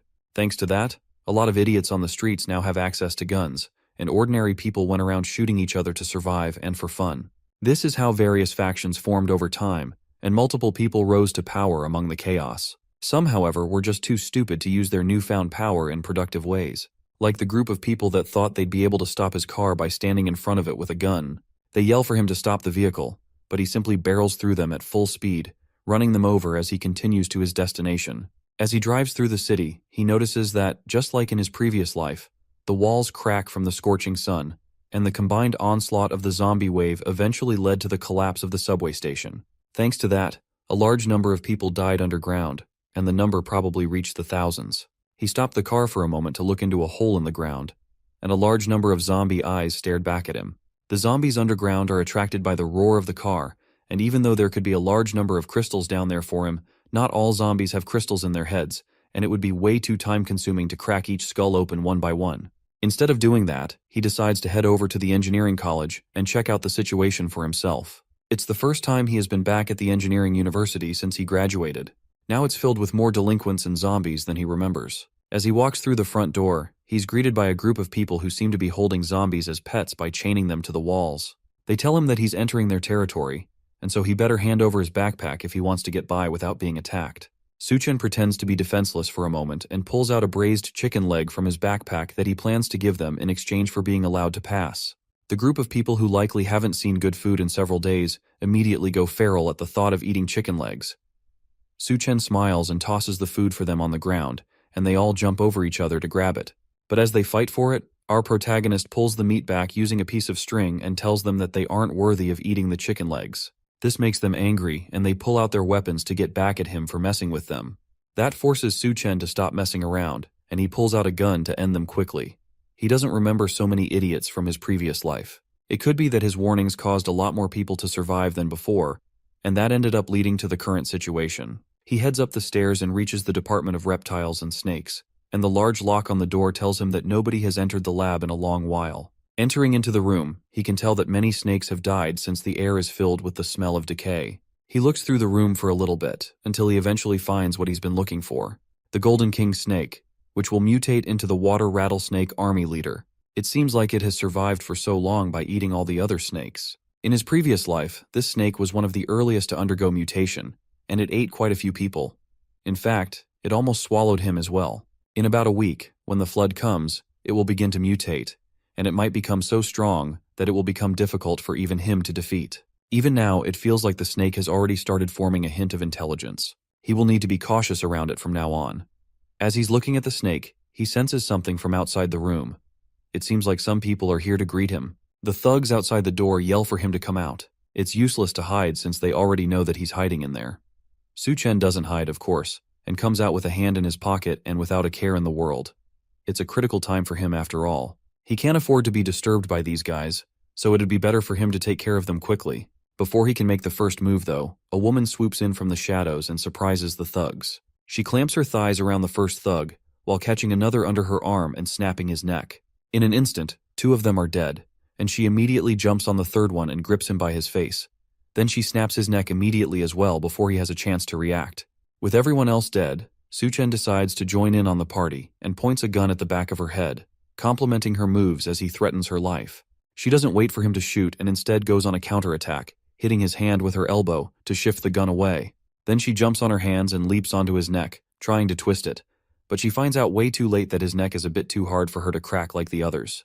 Instead, she's left sitting on his shoulders with her crotch embarrassingly pressing against his face. He takes a moment to breathe in before asking her what exactly she thinks she's doing. After a little bit of struggle, he has her tied up in a questionable position with red ropes, and the gun is once again pointed to her head. With no other option, she finally introduces herself as Bai Kang, the captain of the Azure Tiger Special Operations Team. Despite her current predicament, she advises him to behave himself and let her go. Su Chen ignores her words and asks if she knows someone named Xiao Feng from the Special Forces team. She's surprised that he knows Xiao Feng, and he tells her that he once saved the soldier's life. Not a complete lie, but not the truth either. With that information out in the open, she decides to tell Su Chen everything that she knows so far. A group of fugitives took over the school and used students as hostages while they stole weapons. When the zombie horde attacked the rescue point, Xiao Feng led the civilians to leave first, but he didn't expect that some of the prisoners had escaped and infiltrated among the normal civilians. Considering the circumstances, Su Chen doesn't think it's her fault that the prisoners escaped. Bai Kang agrees, and says that as long as they have the proper weapons, then the people have nothing to fear. As she talks, Su Chen spawns a grill and uses it to prepare some meat that he eats right in front of her. That makes her uncomfortable enough to ask how long Su Chen plans to keep her tied up like this. He agrees to let her go, as long as she promises not to clamp his head down with her legs like she did before. She agrees to that, but only if he lets her have some steak too. After he unties her ropes and she gets her hands on her guns again, she tells him that she has her own things to deal with, meaning that she can't help him too much. For now, all she can do is provide some power support. That won't be necessary, and he tells her to hurry up and leave before she ends up bothering him. She reminds him that she actually plans to sneak attack their stronghold and retrieve the looted goods so the people trapped in the college can survive. Because of that, this might be the only time they meet. She turns to leave, but the promise of more supplies causes him to call her back.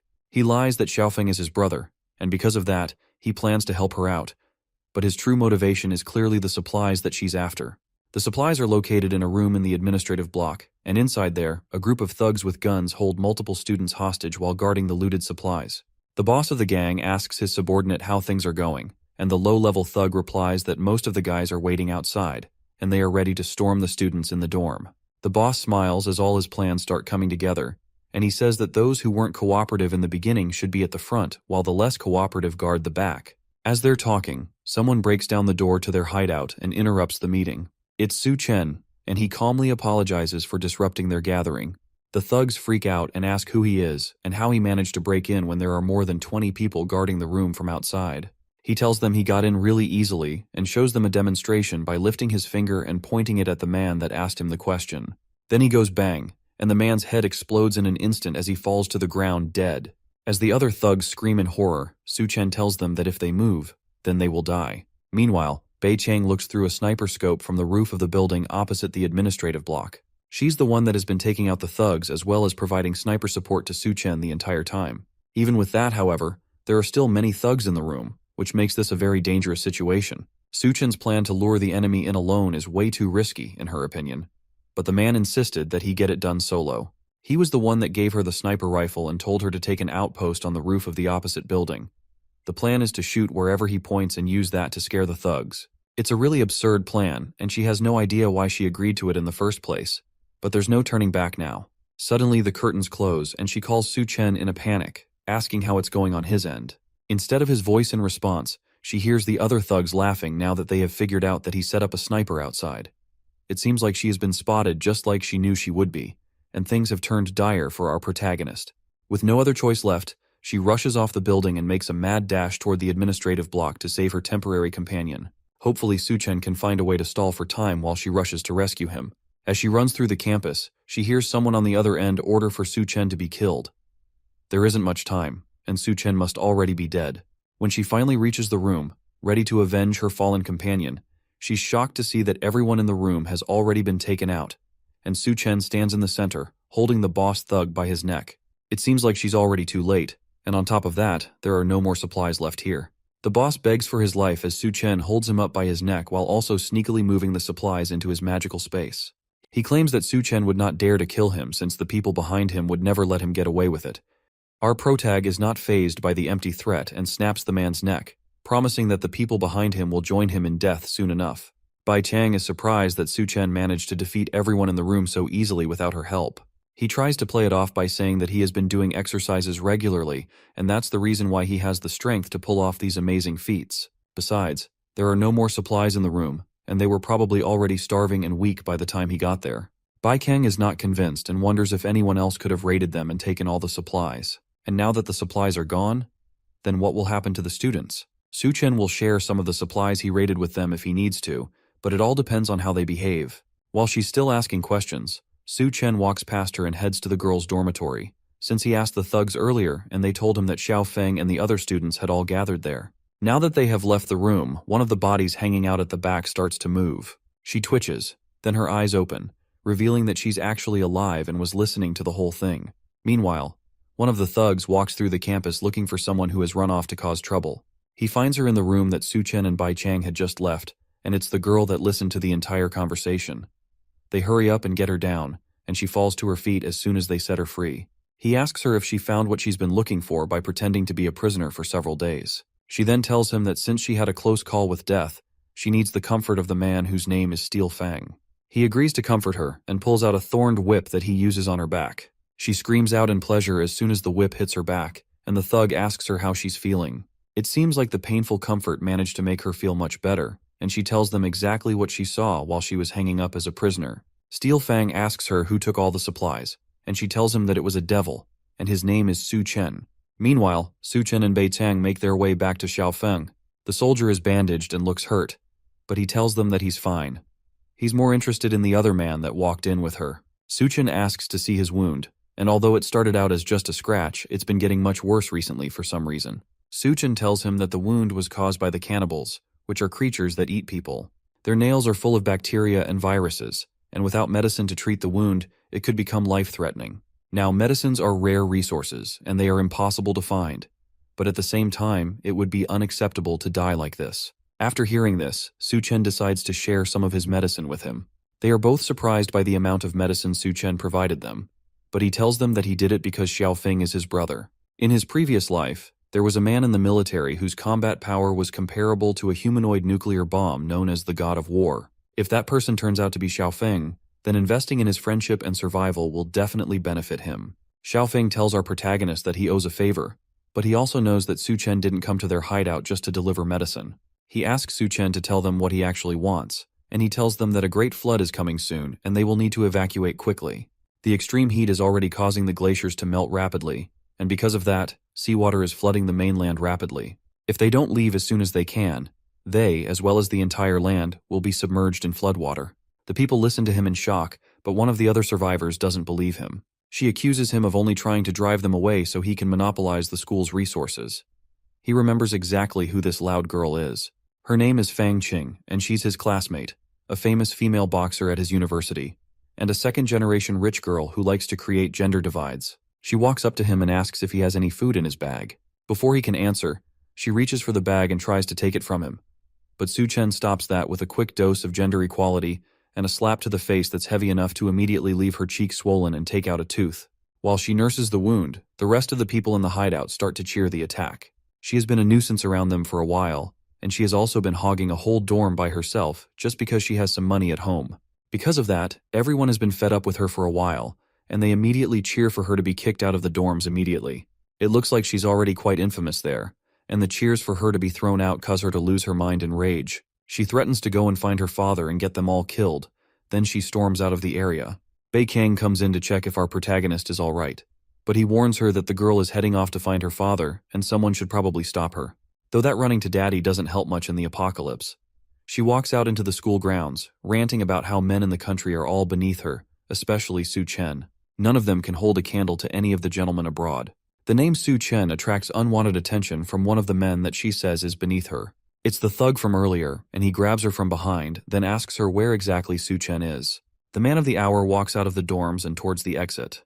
Captain Bai can handle the evacuation while he goes on to find what really brought him to the campus in the first place. The most important thing is to wait for the Golden King snake to mutate so he can harvest the crystal from it. Maybe he'll even get its ability to manipulate water. As he walks through the courtyard, a girl's voice calls out to him, begging him to save her. He turns and sees Fang Qing tied up and hanging off the ground. Behind her, there's a man laughing while standing on the truck that's holding her off the ground. Su Chen jokingly asks her if she managed to find her dad, while she still begs for his help. The man on the truck introduces himself as someone from the Federal Bureau of Evolution, and he's here to get back at Su Chen for snatching up his supplies. For their meeting today, he has prepared a truckload of surprises. He opens up the back of the truck, and it's filled with a small army of drought demons who all swarm out and surround him. Inside, the soldiers and the civilians hear the cry of all drought demons that have just been released. They know that the sound is coming from the direction Su Chen left in, and that means their new companion could be in danger. Bei Chang tells Xiaofeng to stay put and guard the civilians while she goes and checks up on the situation, but he refuses. This time, he won't let her go off on her own again. Meanwhile, back with Su Chen, the thug asks if the loud girl with the still swollen face is his classmate. If that's the case, then this is his opportunity to be a hero and save the beauty. All he has to do is kneel down and beg, and the girl will be let go. Su Chen takes a moment to think about the offer, and the snobby girl yells at him to hurry up and kneel down to save her. It's not impossible, but there's just one problem. Fang Qing doesn't even wait for him to say what the problem is, and starts desperately asking why he won't be able to save her. He just said he will save her after all, and it won't be impossible. How could he go back on his word when he's a man? Su Chen tells her that he is definitely a man, but he's not worthy of saving her. Instead of him saving her, he can help her contact those foreign gentlemen she keeps boasting about to see if they're willing to save her. That explains why he's so reluctant to help her. It's because she called him inferior, so he's taking revenge on her by doing this. Well, if he thinks that she'll apologize and beg him to save her, then he is completely wrong. According to her, she doesn't even need him to save her. Su Chen laughs and points out the huge horde of zombies rushing towards her from behind the truck. Hopefully she won't regret her own words in a moment. Fang Qing nervously glances at the zombies that she forgot about in her anger. In her last moments, as the zombies gripped her legs, she screamed for help and begged for Su Chen to save her. It seems like she was wrong after all. As the zombies tear her apart, she screams at the top of her lungs for him to save her, but it's already too late. After the screams die down, the Bureau of Evolution officer laughs at how insane the situation was. It seems like Su Chen truly is a terrible person who can't even help another in a dire situation. But that's alright since he'll be joining her soon. Then he tells our protagonist that he will now show off the technology of the Federal Bureau of Evolution. He pulls out a jar of powder and rubs it on his face. All he has to do is apply this powder to himself, and monsters will obediently listen to anything he says. That's because the powder is actually the ashes of dead drought demons. Once anyone applies it to themselves, that makes the zombies think that that person is one of them. That causes the man to pause and take a look at the bowl in his hands in fear. It seems like he didn't even know that he had been rubbing his face in monster ashes. The man rushes to spit out any powder that might have gotten in his mouth, and he's disgusted by the thought that he had been rubbing monster powder on his body the entire time. Now he's mad, and he orders the monsters to tear him to shreds. They growl and rush at him with their claws out and their teeth bared. Su Chen wastes no time and summons a pair of katana from his personal storage, then rushes through the crowd of zombies, slicing them all into bits in less than a second. He finishes them off so fast that he's standing right in front of the truck before the man is even done coughing. The bureau official turns around and sees his opponent casually staring up at him, looking completely unbothered. There were still several zombies swarming him from behind, and his two soldier allies arrived just in time to see him about to be surrounded. The bureau official orders the zombies to attack again, but none of the zombies move. Su Chen pats the dust off his shirt and tells the man not to bother shouting. It's pointless since no matter how much he screams his lungs off, the zombies won't do anything. The man from the bureau asks what he means by that, and his questions are answered as all the zombies spontaneously fall to pieces behind him all at once. The man has no idea how that was even possible. Su Chen doesn't answer him and instead uses his power to teleport behind the man and grabs him by the neck. He never wanted anything to do with the Federal Bureau of Evolution, so he asks who exactly ordered the man to come and kill him. If he doesn't give up his master, then Su Chen has no reason to spare his worthless life. Our protagonist pulls on the man's metal mask while smirking down at him. The man starts to scream as the pressure becomes too much for him to take, and in an instant, Su Chen rips his head right off of his shoulders, with the bottom still connected to his spinal cord. Beikang is shocked that he resolved the seemingly impossible situation in an instant. It's similar to before, and this sort of power is not something that can be achieved through training alone. This guy must be some kind of monster. Su Chen is more frustrated by the fact that he had to use so much force against these small fries. From now on, he's going to have to show more restraint against people before things get troublesome for him. If only he had a capable assistant that he could work with, then everything would be easier. Meanwhile, back at the hotel, Duanya is startled awake by a sudden dream. Once again, she had a dream about Su Chen, and she can't seem to get him out of her mind. Why hasn't he returned to her yet? A loud voice comes from outside the room, and she jumps in fear for a moment. Then she remembers Su Chen's words about who he needs close to him. Whoever he keeps by his side must be useful to him, and if they are useless, then he will not take care of them. The remainder of Su Chen's words motivates Duanya to pick up a gun from the cupboard and face her fears head-on. She's determined to become his right-hand man no matter what, and to do that, she needs to be able to take care of herself. The former cook pushes her way into one of the study rooms in the suite, armed with 2 pistols and a mean poker face. Even with all that, though, there's no one in the room, despite the fact that she's sure that the voices came from there. Another growl sounds behind her, and she turns around just in time to see that one of the drought demons had snuck up behind her. The zombie walks menacingly towards her and pushes her back against a table in the room. She has no idea where it came from or how it even got behind her, but there was nowhere for her to go now that she's been backed up to the table. Her only hope now is the gun that she swiped from the room before she stepped out to fight. Before she can use it, the drought demon slaps it out of her hand and sends it flying behind the table. Then it shrieks at her, opening its mouth wide to attack the former chef. With no other way to defend herself, she shuts her eyes and prepares for the worst. But luckily for her, the zombie misses his attack completely and instead bites into a chair beside her. She has no idea what's going on or what this guy is doing, but it seems like she's safe for now. He has been sniffing around this entire time, and it looks like the eyes on his face are gone. Maybe he actually can't see anything, and he's relying on his sense of smell to find her. She somehow got lucky this time, but now he's way too close. If she makes any sound, he's going to attack her right away. She turns and notices that the gun is still on the table, just at the edge, away from her reach. She turns and tries to stealthily grab the gun while the zombie is still unaware of where she is.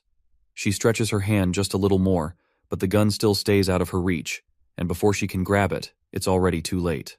Her back bumps into the zombie's arm, alerting him of her presence. It screams at her as it's about to attack, and just then, memories of Su Chen's words flood her mind.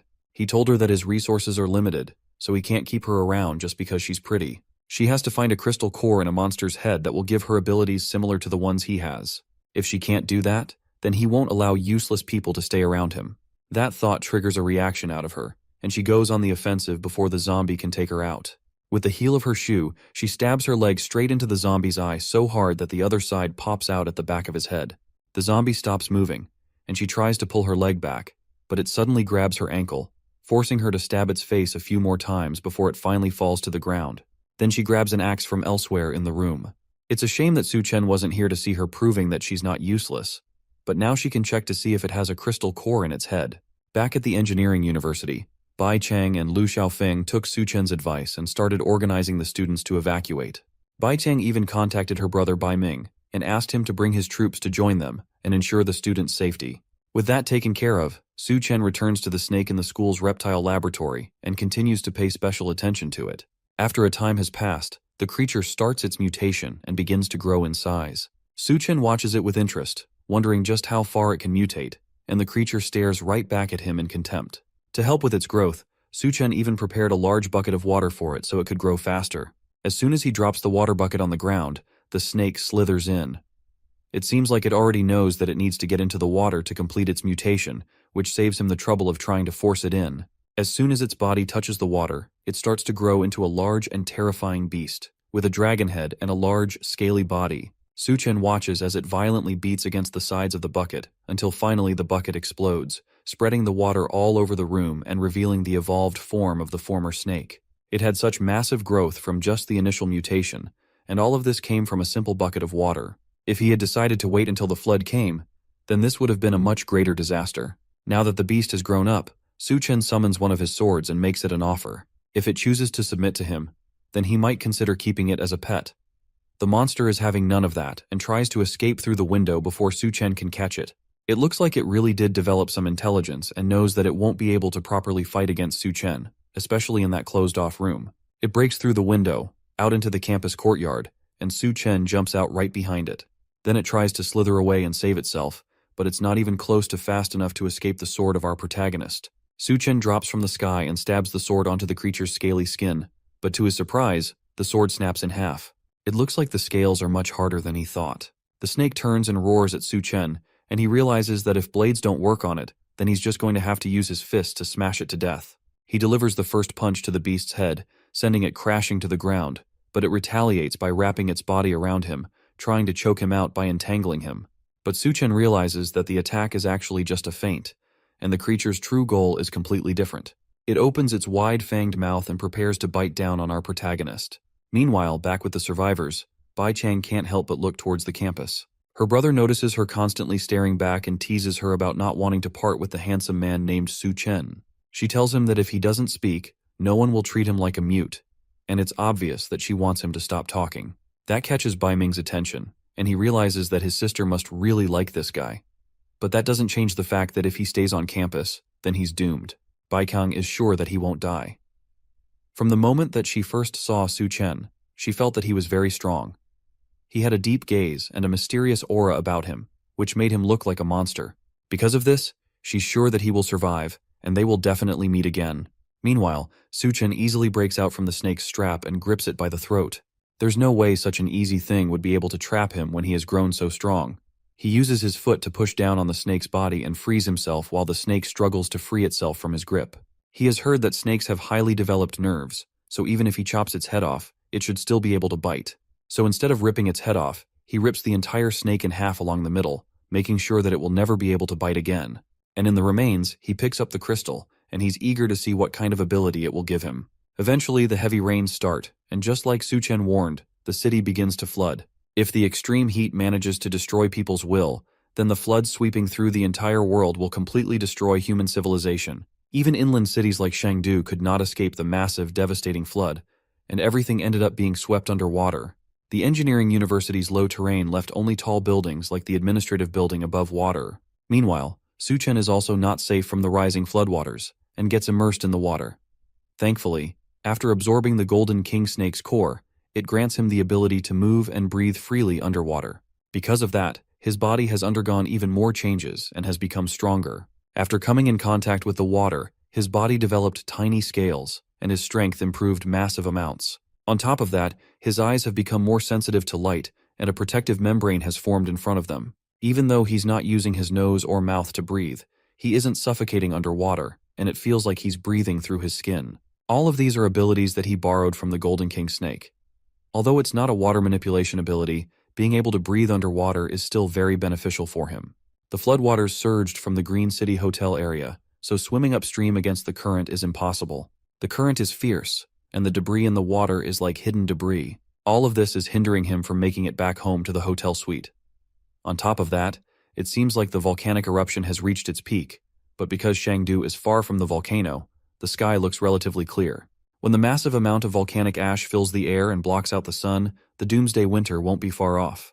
In the face of all these apocalyptic events, human civilization might as well no longer exist. To avoid becoming prey to the creatures evolving through the crisis, it's better to grow stronger and become more powerful so that you can better protect yourself. In his previous life, after the Great Flood, Shangdu saw several powerful factions grow over time. The low-level northern part of the city was occupied by the Golden King Snake and the female Corpse King. The southern part of the city became the gathering place for the cannibalistic tribe of the Devourer clan. The western part of the city was controlled by the Rat King and his army of rats, while the eastern part was occupied by the Skull Crusher Gao Qiang and Hell's Chef, Duan Ya. In his previous life, Su Chen almost died multiple times at their hands. However, in this life, he has already dealt with Gao Qiang and the Golden King Snake ahead of time.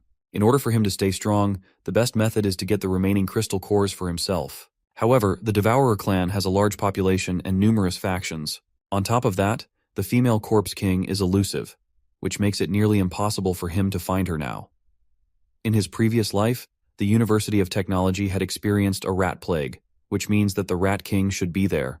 All he has to do is find it in advance so he can get its crystal core with minimal effort. A few sounds from underwater break him from his thoughts.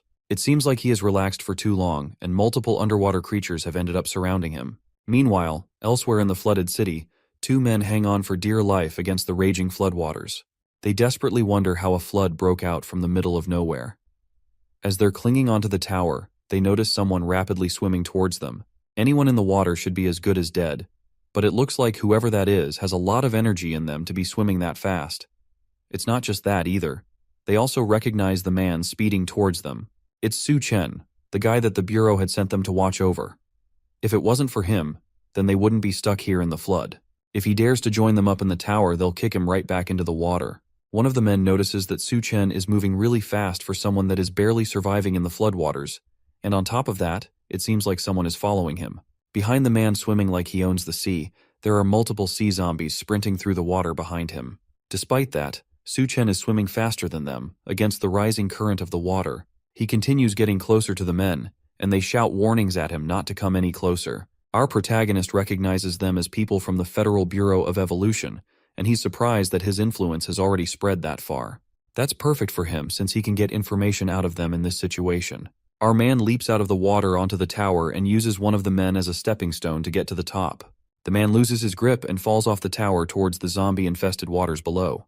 Just before he can meet his wet end, his companion just barely manages to catch him by his arm and save him from death. But now, with the extra weight on one person, the two don't have a lot of time left to survive, and at this rate, they will both end up falling into the water. The first man reassures his friend that he will definitely pull him up, but it's pointless, and if he doesn't let go, then they will both definitely die. Su Chen takes the opportunity to ask them to tell him everything they know about the Federal Bureau of Evolution. The men refuse to speak up and warn Su Chen that even if they die, there will be others to avenge them. If that's the fate they've chosen, then they can't blame him for what happens next. One of the zombies manages to latch onto the bigger man's foot and pull him into the water. His companion screams and dives in after, prepared to die with his friend. That turns out to be the wrong move, and they are both left at the mercy of the hundreds of creatures in the water. When all hope seems lost, Su Chen dives into the water and uses a sword to slice through all the zombies that were about to attack them. In a second, they are saved, and all the zombies are dead. The man wonders if Su Chen really is human since he seems to be way too strong. Regardless of the circumstances, though, they owe him one for saving them. They decide to tell him what they know. They tell him that they were sent by the Federal Bureau of Evolution to monitor him. The Bureau is located in the Science and Technology University, and it's led by Chief Liu and a team of researchers. They were just doing what they were told and following orders that came from above them. In Su Chen's last life, The rat disaster happened at the Science and Technology University, and it seems like there is a connection between the rat disaster and the Federal Bureau of Evolution. He asks them if they research rats in the university's labs, but only researchers are allowed into the labs, so they don't know much about what goes on inside. Su Chen realizes that no matter what, he has to go and investigate the situation before the rat disaster starts. Meanwhile, Duanya, who is still in the Green City Hotel, had luckily obtained a crystal core from the zombie's head. After swallowing it, she starts to feel the same burning sensation that Su Chen felt when he first evolved. She wonders if she has succeeded and what powers this will unlock for her. But at the same time, she notices that the water has flooded all the way to the top floor. Inside that water, several small tentacles circle around her feet, ready to attack. By the time she notices the swarming tentacles, the monster has already wrapped itself around her body, lifting her off the floor and wrapping itself around her. It's slimy and gross, and with the way it ties around her, there's almost no way she can escape. Suddenly, the tentacle beast raises its mouth to her face and roars at her, revealing a throat filled with hundreds of razor-sharp teeth. It lunges at her, and she barely manages to catch it in her hands and stop it from biting into her. But the creature wraps itself around her hands, further stopping her from moving. More of them burst out from the water, and before she can think, she's completely entangled and surrounded by dozens of them. They all attacked so fast that she didn't even have enough time to get used to her new abilities. Her mind drifts back to Su Chen, and she remembers when he first showed her his space manipulation powers. He told her that as long as she finds and consumes a crystal nucleus, then she can obtain its ability. But because many monsters look ordinary, she won't always be able to tell what power a monster has just by their appearance. The best way for her to figure out her ability when she doesn't know what it is would be to feel it in her body and in the environment. Once she gains new abilities, she will be able to feel every change and then try to master and control it. She focuses on the environment, and eventually she's able to feel the change in her body. She can see the little brains of the monsters that are attacking her, and she uses her new power to yell out a command, forcing them to stop moving. The tentacles listen to her command, and all of them fall limp at once as if they had all just died. That leaves her free, but still covered in sticky goo. Now that they are all immobilized, she picks up her axe and cuts through all of them in an instant, turning them into minced meat. By the time she's done, she's covered in monster guts and slime, so she decides to take a bath. A voice behind her asks if he can join, and she turns around, ready to fight off another intruder. However, it's just Su Chen, and it looked like he had seen her take down all those monster eels by herself. He's impressed by the fact that she managed to even grab a weapon for protection. Duanya rushes towards him and grabs him in a hug, just happy to see him again. He has been gone for so long that she has started to get worried that he will never come back. The reunion is short-lived, though, when she realizes that he's naked again for some reason. She pushes herself away from him and asks why they keep meeting while he's undressed, and he tells her that the water was dirty, so he took all his clothes off. The two of them go to take that bath together, and for the first time in several days, Su Chen gets to relax. After being gone for so long, he realizes that only when you go out do you realize that home really is the best place to be. Duanya gets up from the bath and goes behind him to give him a massage while they both relax. With the mood a lot calmer than when he had first arrived, he asks her whether she managed to awaken an ability. He didn't see her use her ability directly, but he could feel that something had changed in her due to the temperature of her mouth. She asks him how he even knows what kind of temperature could be in her mouth, but he ignores her and again asks if she managed to awaken an ability. She tells him that it seems to be some kind of mind control ability, and Su Chen already has an idea of what her ability might be. He asks her if her mind control ability can be used on food, and she tells him that she doesn't know since she hasn't gotten enough time to practice first. She decides to practice by testing out her ability on him, and uses it to make him think that she's wearing a revealing gown. But she immediately notices that Su Chen has immense mental power. If it weren't for Su Chen's consent, then she might have collapsed as soon as she tried to influence him. Regardless of his abilities, he's still impressed by her ability. It's a good one, and as a reward, he'll make her practice more until her legs grow weak. She laughs as the two have fun all through the night. By the next morning, Su Chen teaches her how to hold and use a gun, and they both use it to take out the remaining tentacle monsters. He tells her to focus her mind and control it with her thoughts. Then all she has to do is set her aim and fire. Duanya appreciates the lesson, but she also remembers that they plan to go to the University of Technology, so she's confused as to why he's suddenly teaching her how to shoot. He tells her that he's giving her half a day to familiarize herself with her abilities and her shooting skills. Since she's from the medical university, then for this next adventure, she will follow him and show her usefulness. The couple travel through the floodwaters in a speedboat. For some reason, Su Chen has asked Duanya to wear a bunny outfit while they travel. She asks if it's really all right for her to wear something like that outside, but he tells her that it's fine since in the apocalypse, even if she doesn't wear anything, no one can do anything about it. She asks him if he has ever been to the Science and Technology University before, and he has once. He came to see a friend and now wonders if he survived. Duanya assures him that good people usually have good fortune, and because of that, he shouldn't worry about it. After a little bit more traveling, they arrive at the university. It has completely been transformed to withstand the apocalypse. Suddenly he notices something odd and grabs Duanya to protect her, right as someone rains down bullets on their boat. The man stops firing for a moment to ask what they are doing there and why they came. This is the Science and Technology University where the mutant Rat King rose last time. He can't tell them that he's here to investigate that, so instead, he lies that he came to join the Federal Bureau of Evolution. The man doesn't care, and he's more interested in the bunny girl with him. He offers to open the gate for her if she spends the night with him, and Su Chen goes home. So they pull out their trump card and offer up some braised pork in exchange for him opening the gate for them. The sight of the food changes his attitude immediately, and he orders the others to open the gate as fast as they can since he hasn't seen meat in ages. They park the boat by the side, and the guard orders that they give him the pork as soon as they get off. He orders his partner to take them inside while he takes the food for himself. While they argue, he doesn't notice the devious smirk on both Su Chen and Duanya's faces. He selfishly takes the pork for himself, not realizing that he's eating an entire monster's hand that has been charmed by Duanya's power. Thanks to the fake pork that they give him, he agrees to let them in and send Su Chen to the lab later. The other guard has a much friendlier attitude and leads them to the main base, where other people lay looking tired and hungry. The lower levels are for the elderly, the children, and some lowlifes, so he offers to take them upstairs to find a clean room. As they're talking, a kid walks up to them, and she seems to not be able to walk properly. She apologizes and tells them that she's just feeling a little bit dizzy. Duanya notices that she looks weak from hunger and asks her where her parents are. She tells the bunny girl that they went to find food and haven't been back since, so Duanya offers her a piece of bread to hold her off for now. The kid initially doesn't accept it because she's worried that her bunny sister will go hungry if she takes part of her food. Duanya tries to assure her that she won't be hungry if she accepts just a single piece of bread, but the kid still doesn't believe her. So Su Chen shows off one of the banquet tables of food and promises that as long as she's his woman, then she will never grow hungry. The kid is impressed and offers to be his woman as well, but Duan shoves a slice of bread in her mouth to keep her shut and stop her from saying unnecessary things. The smell of food attracts some thugs towards them, and they kick the lowlifes away to reach the banquet of food. Hoarding food is against the rules in this makeshift society, and all materials must be handed over first in exchange for contribution points. The angry men scare the young girl, and she clings to Duanya for comfort. She tells the girl not to be afraid, and tells her that she will try to talk to them. Then she looks to Su Chen for confirmation before getting up to summon another banquet table of food for the men to eat. Her eyes glow with malicious intent as she tells them to eat the meal to their heart's content. Clearly something is wrong with the food, but it looks so delicious that the men cannot resist. They all push each other to be the first to get a taste of the meat, and the food is so good that they almost cry tears of joy. Because of this, they tell Duanya that they will reward her later for bringing them all this good food.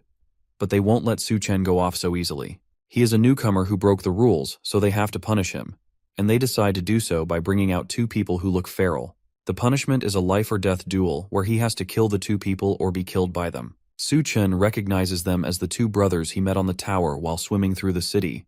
The girl also recognizes them as her brothers who went out looking for food and never came back. She starts crying and angrily yells for the men to let her go, but Duanya holds her back from charging at them recklessly. Because of Su Chen's intervention, the men failed their last mission and couldn't come up with enough contribution points to aid their society. So because of that, they've been sentenced to death. However, killing them just like that would be a waste, so they drugged them and kept them around for fun. Since both Su Chen and the girl know the brothers, the thugs come up with a new rule. If our protagonist loses, then they will throw the two brothers into the river along with their little sister. The two brothers seem to be in some sort of frenzied state, probably caused by some sort of drug. They've been bound by heavy chains and collars around their necks, and it looks like they don't even recognize him. The thugs yell for them to start fighting, and they release the brothers from their chains, sending them charging straight at Su Chen, ready to attack. The fight ends as soon as it starts, as Su Chen knocks them both out with a slap to the first man's face and a chop to the other man's neck. They drop to the floor immediately, and the little girl tries to rush to them thinking they're dead, but Duanya holds her back and reassures her that they are fine. The thugs, however, are not so pleased that the fight ended so quickly. They wanted more of a spectacle, especially after they had wasted 2 doses of their special medicine. He decides to forget about it and continues to threaten Su Chen, telling our protagonist that since they are in a good mood, if he drops all his supplies, Then they'll pretend that this incident never happened. Su Chen asks why exactly he should give up his supplies, and they tell him that he must be new there. Anyone entering the Science and Technology University must follow the boss's rules to keep things in order and weed off any freeloaders.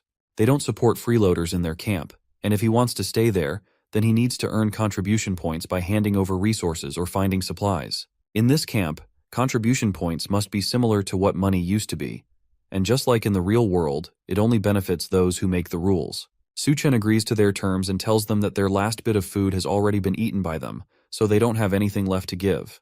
Then a large man appears and offers Su Chen some contribution points in exchange for working for him. The larger man's presence immediately causes the thugs who are acting high and mighty to quiver in fear. They call him Captain Guo, and it looks like he's the leader of the camp.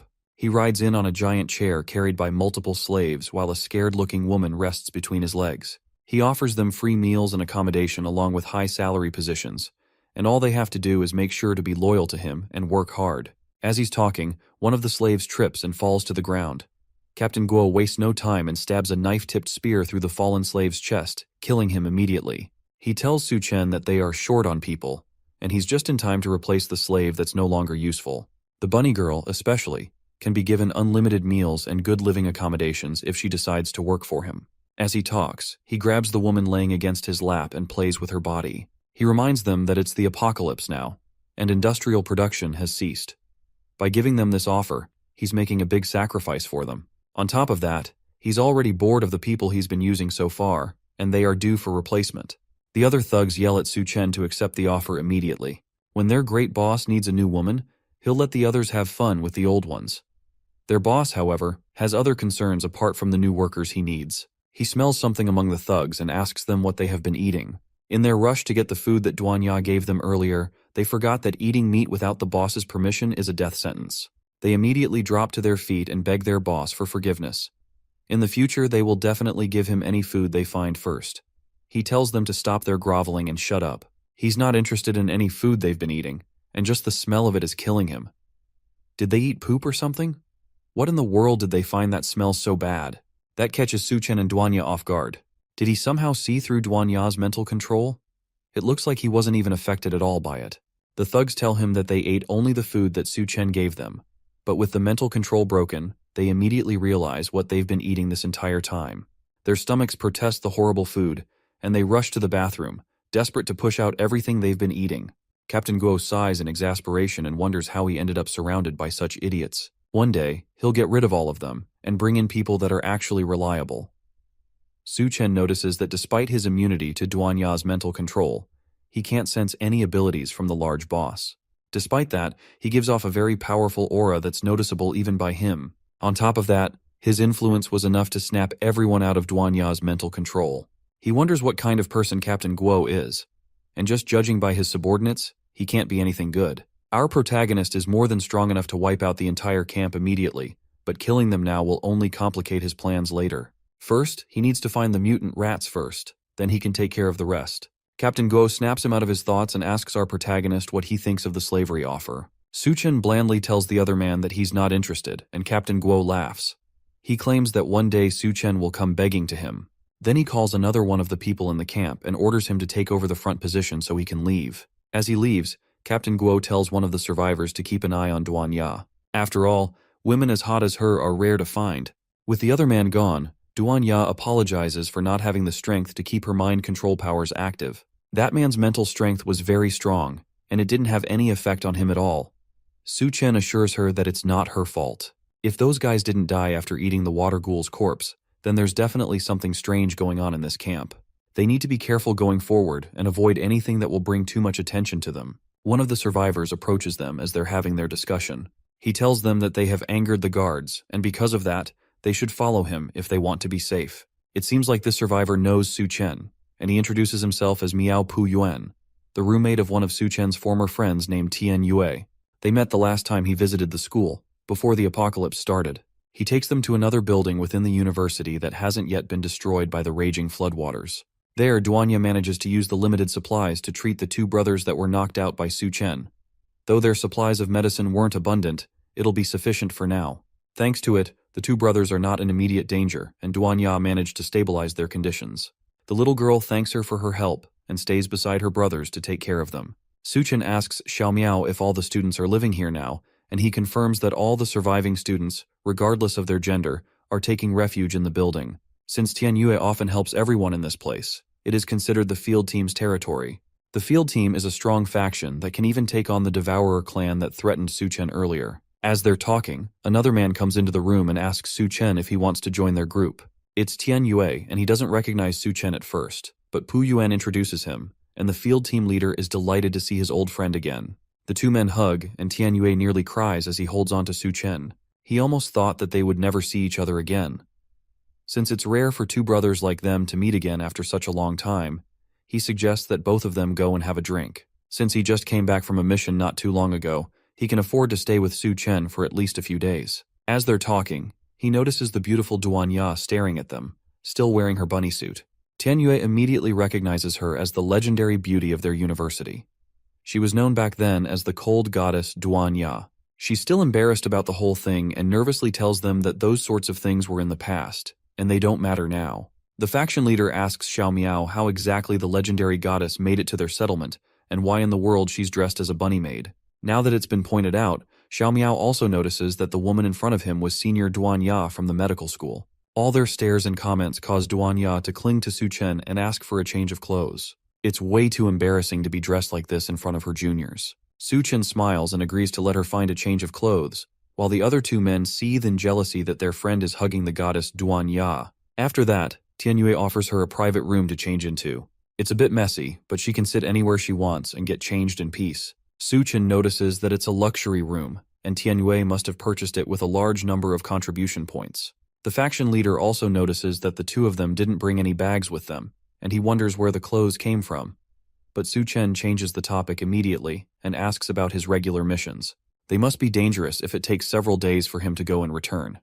In truth, though, there's nowhere in the world that isn't dangerous. Since both Su Chen and Duanya still look clean, he thinks that they haven't experienced the apocalypse yet. So he offers them the opportunity to join the field team so he can take care of them. Someone as excellent as Duanya wouldn't even need to go out for food. She can just put her medical skills to use and take care of the wounded. However, before any of that, he has to warn them about something first. Su Chen has to stop showing off everywhere. And most of all, he has to stop making beautiful girls wear bunny outfits. What exactly was he thinking with that stunt? Su Chen tries to defend himself and says that he will protect her, and his brother hits him on the head in response. He reminds the now powerful man of a time when he didn't have as much power as he did now. Back in high school, when he used to get bullied and never dared to fight back, it was Tianyue that fought the bullies away.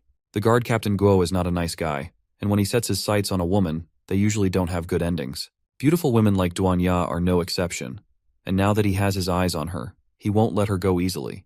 Meanwhile, in the private room, the chef tries to take off her clothes quickly, but a knife is pressed against her throat by a mystery attacker. She nervously asks this new face who she is and what she wants. The woman doesn't answer the question and tells Duanya that she is someone sent by her boss to help her arrange her accommodations. She's a woman after all, and she shouldn't be sleeping close to those men.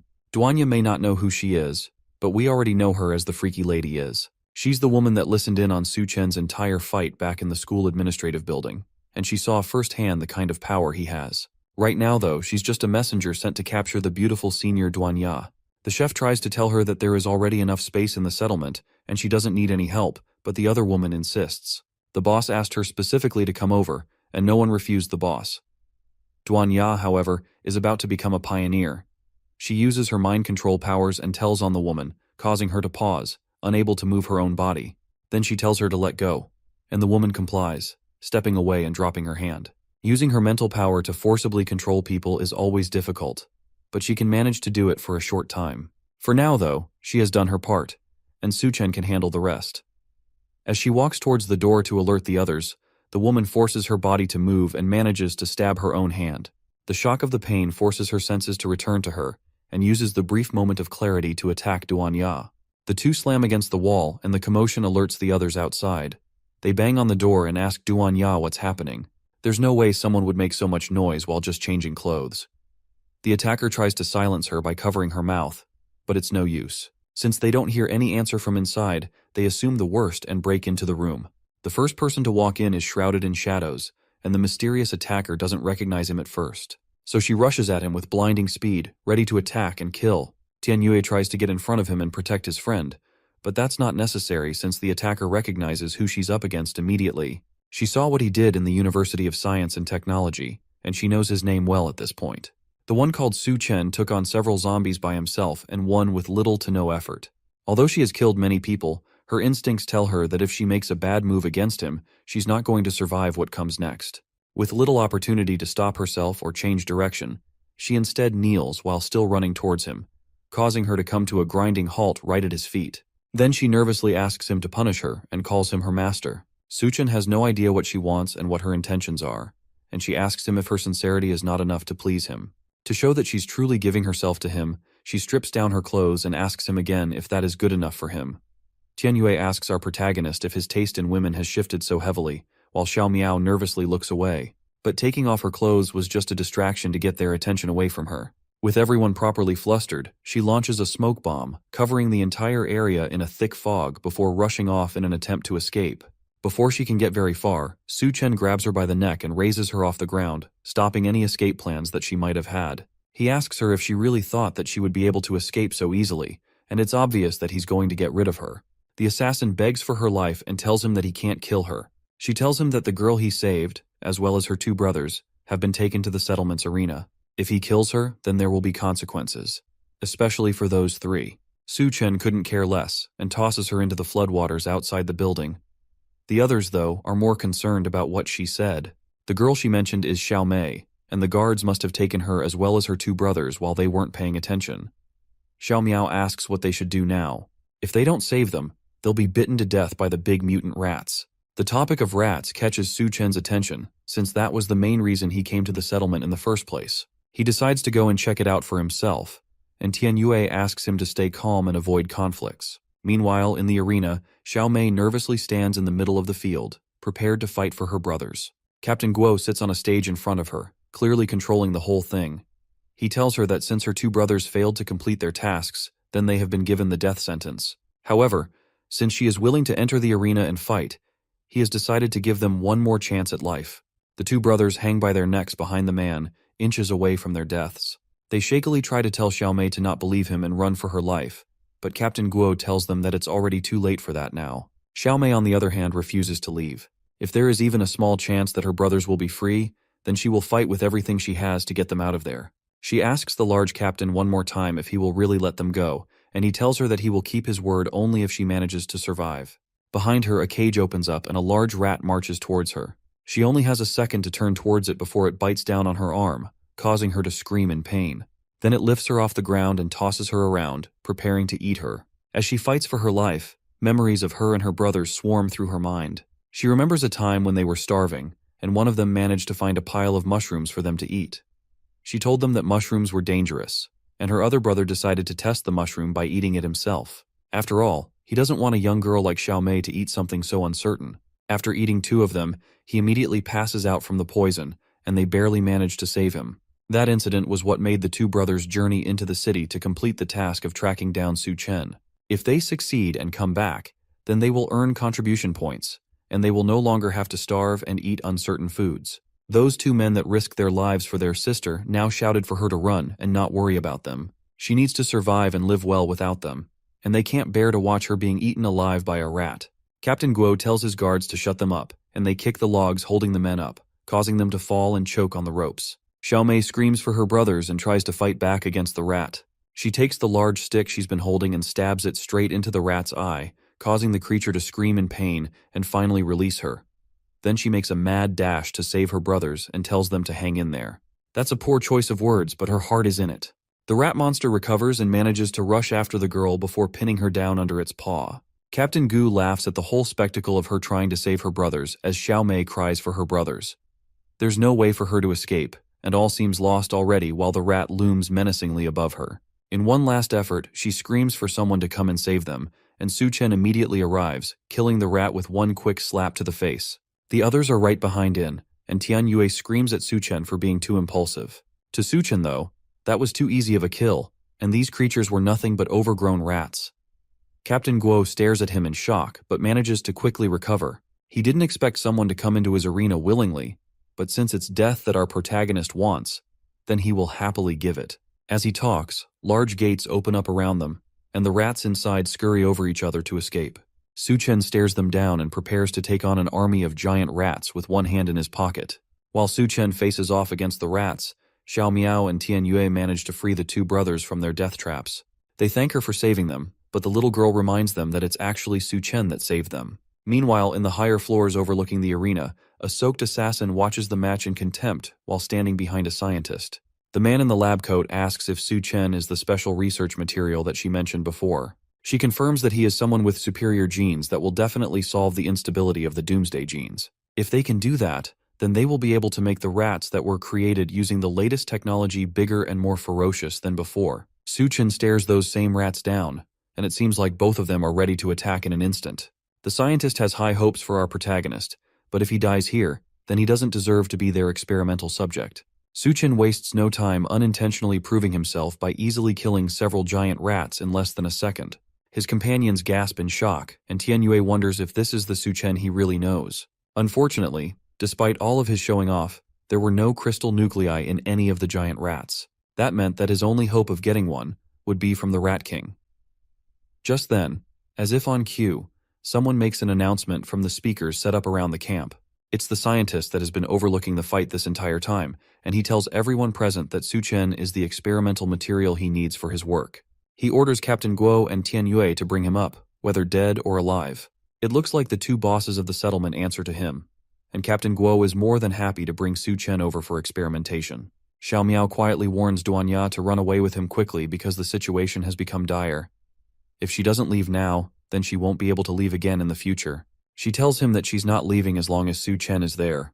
Captain Guo mockingly tells Tian Yue that he knows the field team leader and Su Chen are brothers. So now that he has received a direct order from their boss, what's he going to do? Will he stick with his brother, or will he side with the man that helped him survive the apocalypse? Su Chen ignores the fat madman and asks Tian Yue what's going on and why things seem to be growing into chaos. The faction leader tells him that the man upstairs is Liu Heiyun. At the beginning of the apocalypse, the scientist developed a drug that makes people stronger, and thanks to that, he was able to control the university. But nothing is free in the apocalypse. The drug needs a user to trade their life force in exchange for strength. Once they stop taking the drug, they become weaker than anyone else. Because of their dependency on the drug, they have to follow all the orders from the scientist no matter what. His only hope in this situation would be Su Chen, who offers an escape from the drug dependency, but only if Tian Yue follows him. The faction leader bows his head and tells his brother that unfortunately he doesn't have a choice in this matter. Captain Guo laughs wildly at the apparent betrayal between brothers. Seeing them turn against each other motivates him to take out our protagonist once and for all. He jumps at Su Chen, ready to strike the younger man down, but at the last second, Tian Yue leaps into action and kicks Captain Guo away before he can attack.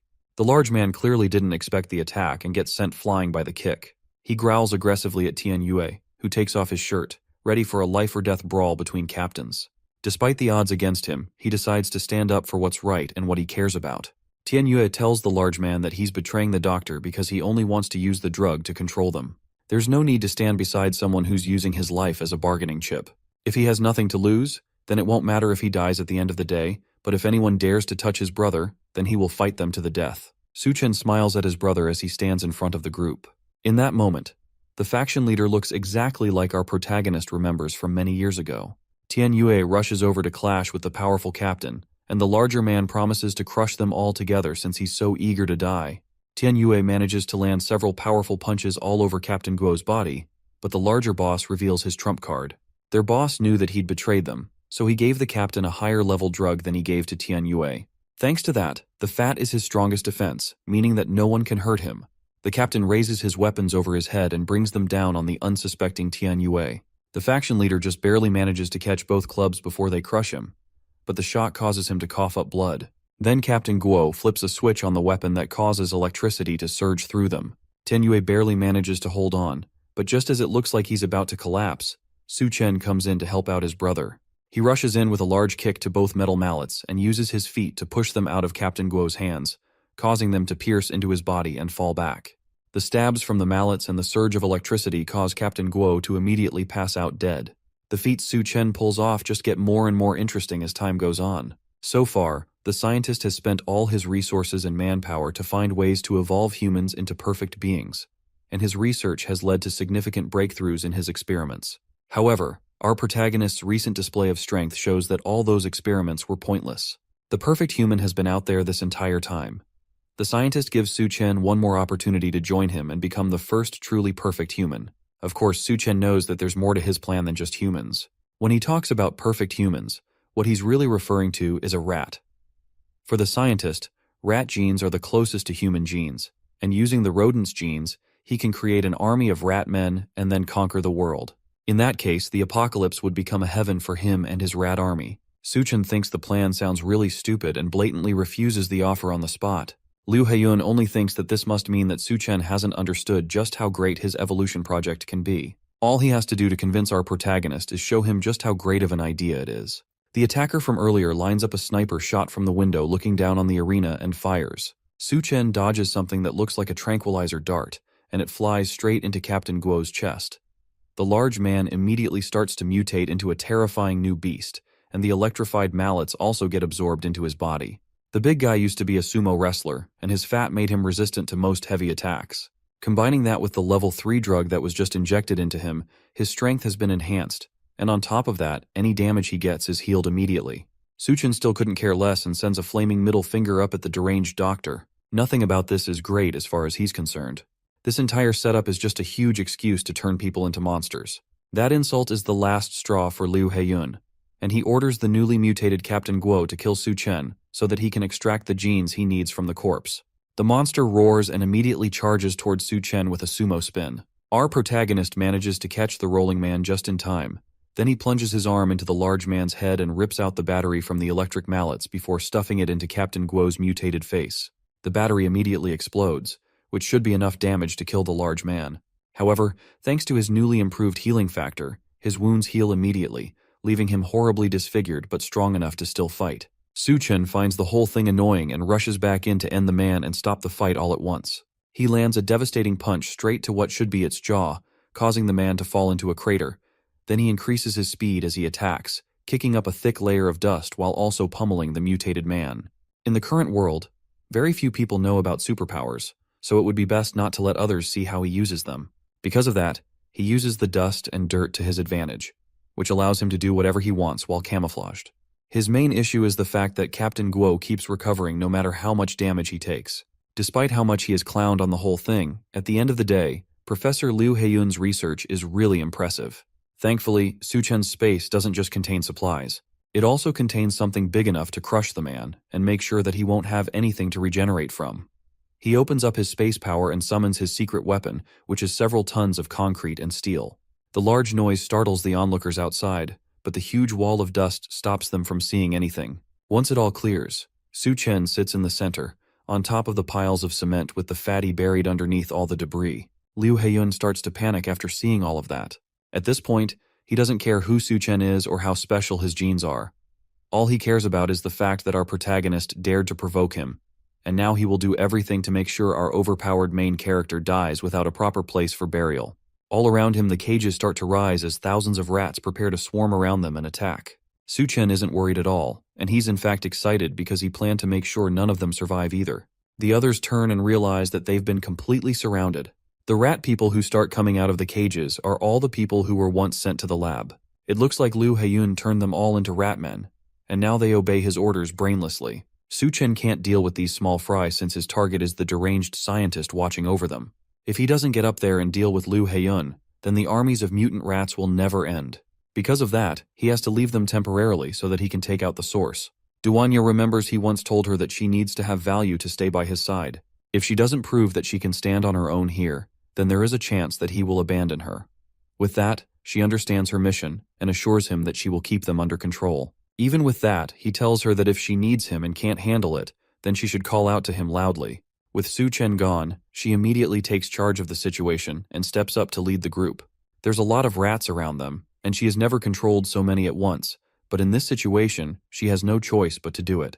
With her mind controlling a large number of rats and stopping them, the rest of the group focuses on killing as many of them as possible. Meanwhile, Liu Heiyun continues to watch the carnage from the top floor of his tower. He considers the people fighting with Duanya to be traitors, but it doesn't matter to him since they will become food for the rat men soon enough. Suddenly, his assistants report that Su Chen has taken down the security personnel in the building, and he has broken into the room of someone named Miss Yun. That catches Liu Heiyun's attention immediately, and it looks like that room is very important to him. He takes off his lab coat and orders his assistants to inject the Doomsday gene into him. They warn him that the gene is still unstable, and it's way too risky to take it, but the scientist doesn't care. Right now, he needs to personally deal with Su Chen and make him pay for everything he has dared to do today. Our protagonist walks through Miss Yun's room and looks into several tanks filled with what looked like failed or still developing experiments. All of them have ghoulish dark skin, and they look completely disfigured, but one of the cases catches his eye. Inside it, there's a woman covered in nothing but bandages, floating in the green liquid of the tanks. Unlike the other experiments, it looks like she has not been mutated or tampered with at all. The woman is Yun Yun, the woman from the bar that Su Chen went to before the apocalypse started. It seems like somehow she managed to survive for this long, probably thanks to his advice, but he never expected to meet her again in a place like this. He doesn't have time to think about it though, and right now he needs to focus on saving her. He winds up his fist and punches the glass, shattering it in one hit. Then he pulls Yun Yun out and carries her against his chest. She starts to wake up and immediately recognizes him. He tells her not to worry and promises to get her out of there, but she's more concerned about the fact that she's hungry. Their reunion is cut short by a raspy voice screaming for him to let her go. Then in an instant, an ice arrow shoots out at him, aimed straight at his head. He manages to catch it in time while still holding on to Yun Yun. Liu Heiyun steps out of the shadows and yells again for him to get his hands off of Yun Yun. According to him, that's the woman he chose, and Su Chen touching her makes him extremely angry. It looks like he somehow gained ice abilities, but they're no match for our protagonist. He snaps the cheap arrow in his hands, causing it to fall apart. Then he asks Liu Heiyun if he chooses women as if he's shopping for merchandise. He can't just decide to own someone out of nowhere and then decide to keep them without consent. The scientist tells him that they are in the apocalypse, and in this new world, ordinary people are just ants. But someone like him, who holds the power of evolution, will be able to rule the world. As far as he's concerned, to be his woman is her honor. That little speech just convinces Su Chen that he's as much of a lunatic as the rumors say. Yun Yun desperately clings to our protagonist and begs him not to leave. She's scared of the situation she's been put in, and Su Chen has already come to save her. That makes Liu Heiyun even angrier, and he grits his teeth while asking Su Chen one more time to let go of her. Then he rushes at them, screaming that Yun Yun is his woman and she belongs to him. Su Chen reacts quickly and kicks a shelf at the scientist to slow him down, but the man swats it away like it's cardboard. But in that brief second he spent defending himself, Yun Yun jumps up and kisses Su Chen on the lips as a reward for saving her. She tells him that she's still mad at him for leaving her hanging last time, and she's only taking what he owes her. But that used up the last bit of energy she had, and she collapses on his shoulder in an instant and passes out. That finally sets Liu Heiyun over the edge, and he hunches over in anger while gritting his teeth. This is the worst betrayal he has ever felt, and the anger causes him to lose control of his mind. He decides at that moment that if she doesn't want to be with him, then she can just go to hell together with Su Chen. Then he starts his evolution process, causing his clothes to shred into pieces as his eyes glow white and veins pulse all throughout his body. Then his skin starts to grow dark, and his teeth sharpen and grow until they become fangs. Then his body starts to grow, while his skin shrinks around him and his nails turn to sharp claws. By the time he's done with his mutation, he is turned into a vicious-looking, half-man, half-rat. Then he promises Su Chen that he will show the true power of a god, but Su Chen is not intimidated at all and calmly holds on to Yun Yun while inviting the scientist to come and attack him. He helps Yun Yun lay on the ground and tells her to rest against the wall. She once again complains that she's hungry, so he gives her some of his chocolate to eat. Yun Yun looks very weak and frail because she has been trapped inside the lab for some time, and Su Chen seems very worried about her. As the two of them share that private moment, his eyes light up as he suddenly notices a hostile presence. An ugly-looking monster appears by his side, angry that the two of them are ignoring it. The monster looks very menacing with its sharp teeth and long claws as it gets ready to rip them to shreds. It tells them that they will be meeting their maker since they are so bold to be distracted, but Su Chen maintains a cool composure and isn't fazed by the filthy monster's threats. The monster almost looks gravely ill, and its body looks skinny and disgusting. In an instant, he weaves his hand and destroys the monster's upper body. The mutated rat's parts fly across the room, with its blood and guts spilling everywhere. It is a befitting end for such a repulsive creature. As the blood splatters everywhere, Su Chen is disappointed and asks if that is all the monster has. The look on his face shows that he is expecting more of a challenge, but the monster clearly isn't ready for Su Chen's overwhelming strength. Meanwhile, Yun finishes off the chocolate, and she asks him if the people downstairs are his friends as she looks through the window from the corner of her eye. Su Chen confirms that they are his friends. She grabs a chair and says that she is going to repay him for everything he has done. It is only fair, considering the fact that he also saved her life. Yun throws the chair at the window and shatters it, then prepares to jump down to the bottom floor to save Su Chen's friends. She gives Su Chen one last good look and tells him that Liu Huyan isn't so easy to kill and that he needs to be careful. After that, she jumps out of the window, slowly increasing in size, and by the time she lands on the ground below, she is tall enough to tower over everyone around her. The crash scares Su Chen's friends, and it takes a moment for them to figure out what just happened. Duanya and the others turn in surprise to see the huge woman, who cries about the fact that she landed right on her butt.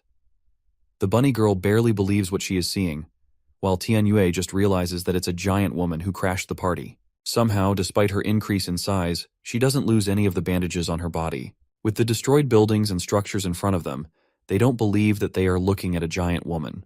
While they are still trying to comprehend what is going on, a lot of the rat army lays dead behind them.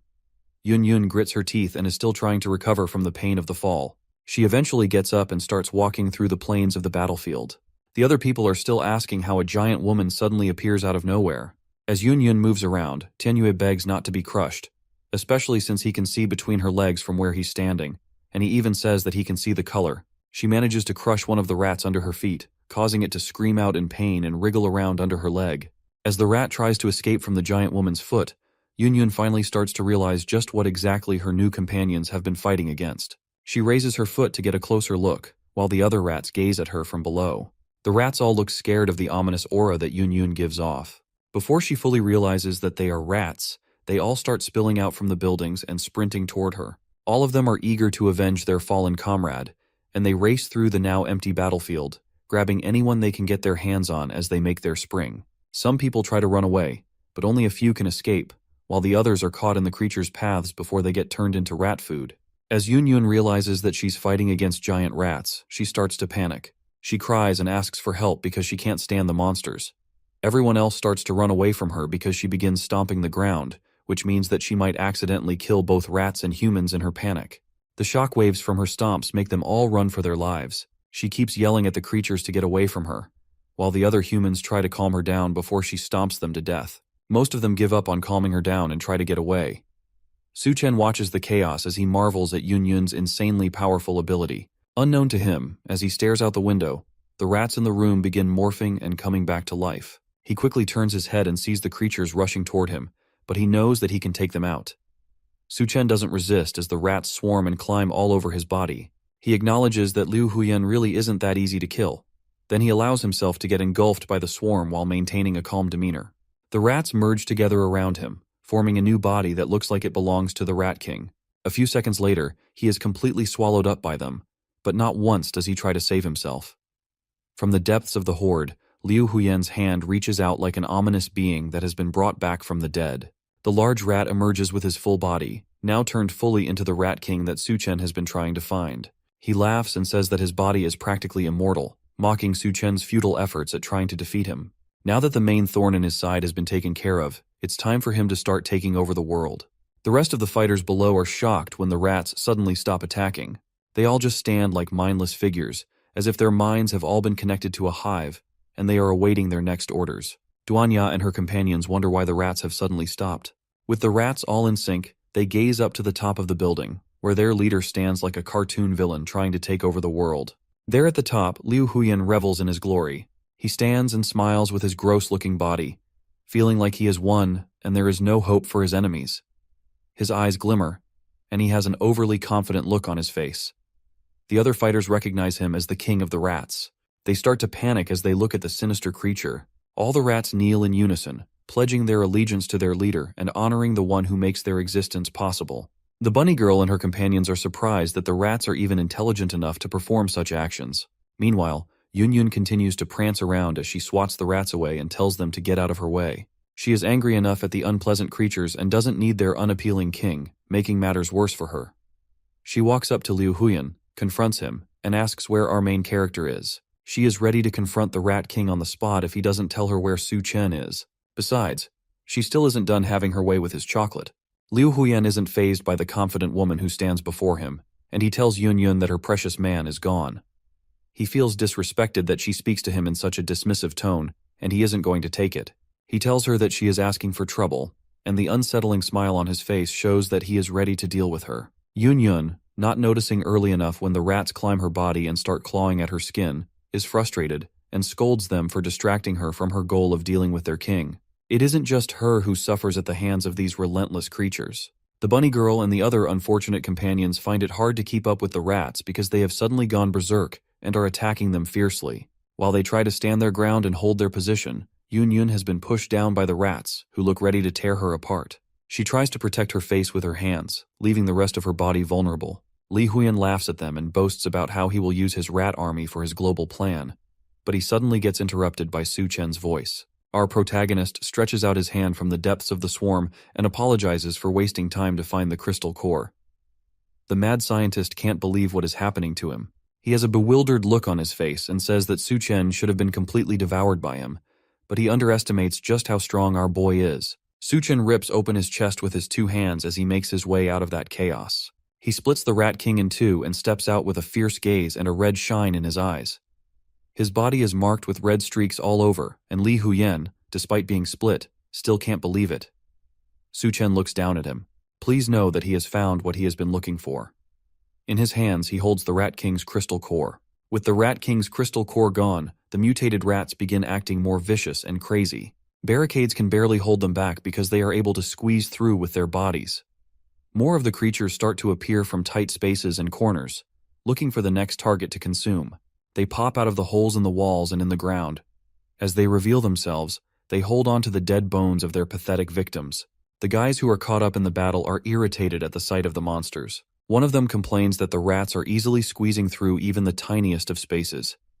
The man screams out with fear in his eyes as he runs for his life. He tells his companion to watch his step close to a ditch. The little girl's bald brother stops in his tracks immediately when he sees a rat emerging from the sewers. He grits his teeth and stands still as the monster sniffs around for the next person to attack. Sadly for the bald man, the rat grabs his leg as he moves and holds onto it firmly. He is confused and has no idea what to do as he screams out, while more of the rats emerge and begin to drag him down to the depths of their sewage. He struggles and yells at the rats to let him go, but there is no hope for him. He tries his best to escape and claws at the ground, but the monsters hold him firmly. The other brother watches and calls out to the man getting dragged down, while the little girl holds onto his shoulders. Tears run through their eyes as they watch him get dragged into who knows where. There is nothing they can do, and as their brother is taken to his death, he tells them not to worry about him, trying to ease their minds as the monsters take him away. He tells the little brother to take care of the little girl, and his voice gradually fades out as the rats finally pull him away. The rats retreat to their depths to continue their meal, as the two keep calling for their lost brother. On the other hand, Tian Yue is completely exhausted. He doesn't look like he can still keep up with holding the rats back. There are injuries all across his face, and his mouth is bleeding badly. His eye bags are so heavy, and it looks like he's about to collapse. The faction leader realizes that the whole thing is too much for him, and he looks like he is about to pass out. Su Chen needs to show up fast and do something, or it's all going to be over. With the little strength he has left, he keeps trying to fight back the rats. He slashes the monsters as they approach him, but he has already reached his limit. The rats can't give up a chance to attack weak prey, so more of them swarm him. At this point, Tian Yue is basically seeing Jesus already. He is beyond exhausted. He can barely keep his eyes open. His arms give out, and it looks like it's finally the end for him. After the last of his energy leaves, he accepts his fate. Yun Yun, as well, is being overrun by the monsters. The monsters climb all over her and bite her body, causing her to wince and cry out in pain. The buildings all around her keep taking damage as she jumps around in pain. Duanya doesn't have it much easier either. The rat monsters run towards her, and she says that it is impossible to block out or mind control all of them. Tian Yue looks towards the sky, and he notices a black figure at the top of the building. The strange figure leaps from the roof and suddenly lands in front of all of them with a menacing aura. As it lands, it kills some of the filthy rats and sends them packing. It has a dark face and a bright, sinister-looking grin. The shadow's aura is immensely powerful, and Tian Yue is frozen on the spot out of fear. He shouts that it must be the Rat King and thinks it is the end for him. Duanya almost starts to cry as she thinks Su Chen might have failed to defeat the Rat King. It's almost impossible to believe that he somehow failed his mission despite how powerful he is. The monster then speaks to them and tells them not to be afraid. The former chef can tell that the voice belongs to Su Chen, and she is able to calm down for a bit. The dark aura around him clears from his face, and it reveals that it really is our protagonist. Despite their fears, he managed to take down the Rat King and absorb his power.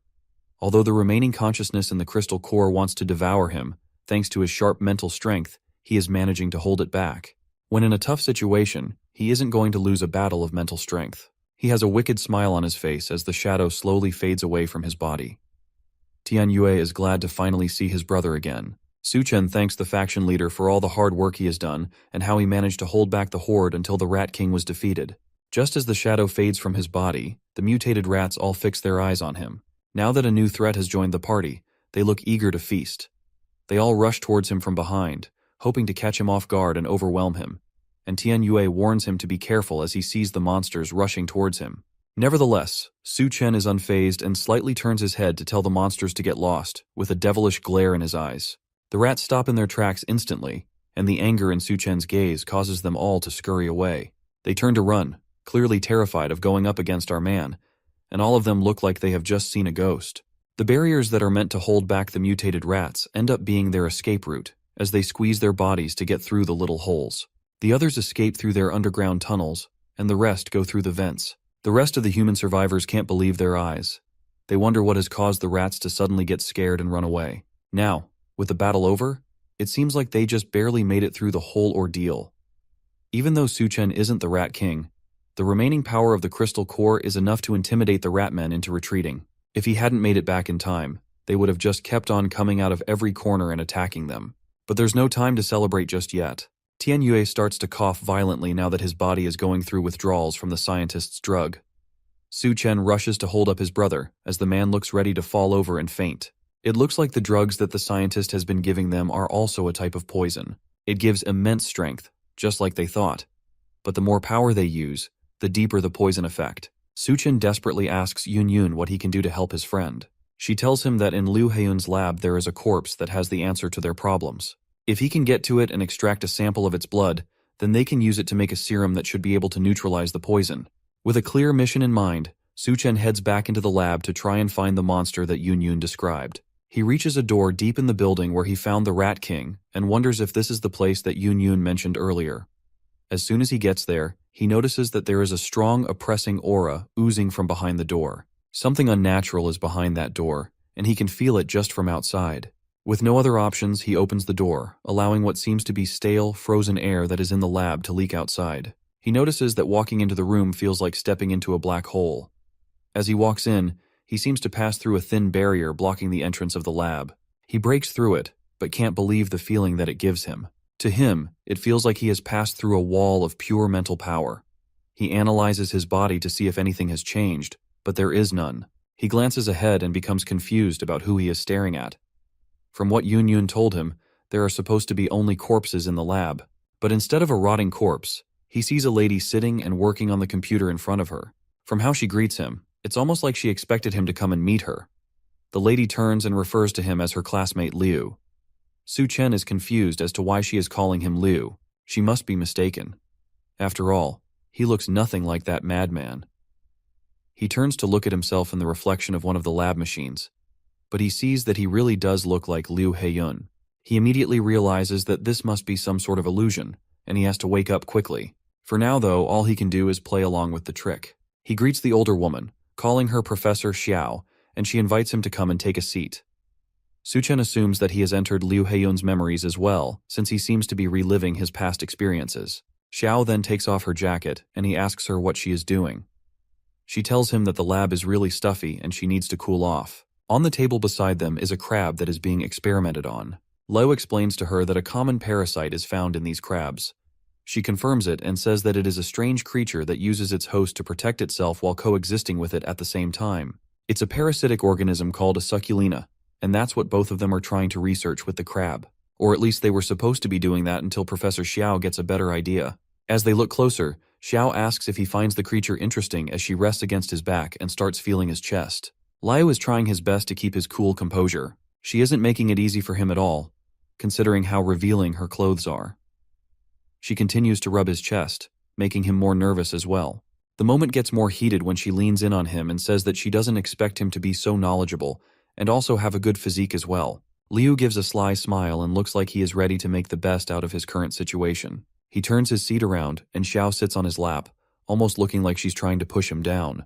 He tells her that she must have dressed so provocatively to try and influence him, and he's not one to look past an opportunity with a beautiful woman. She says that she prefers to practice some chemistry with him rather than work on the experiment, and the moment gets especially heated between the two. The chair Liu is sitting on is making squeaking noises as the two of them are having their fun. As they continue to fool around in the lab, Liu pins the professor against the glass window. At that moment, she looks outside and notices that the moon is looking a little strange. It's the day that the apocalypse begins, and the moon releases its blindingly hot burst into the room directly on the couple, and they both happen to not be wearing much clothing. Suddenly they are surrounded by a blazing hot fire. She screams and asks for the curtains to be closed quickly.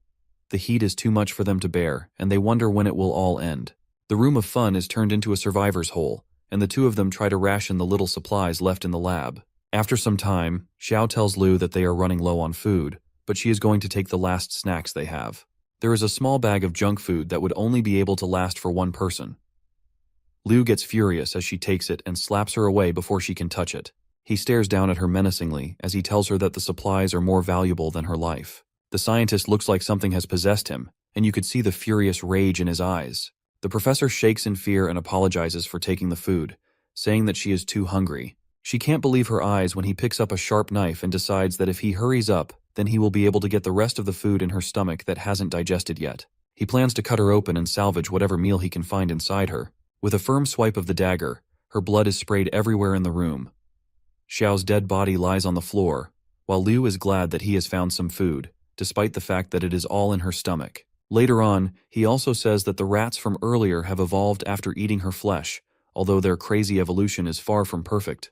Then when he starts with his experiments, and while using her blood, he is able to make a serum and finds out that it can detoxify the poison. But what surprises him the most is that her body is still alive and still changing. He sees her as the perfect research specimen to work on and decides to use her to create something amazing. Looking closer at the data he gets, he is amazed by it and considers it to be really incredible.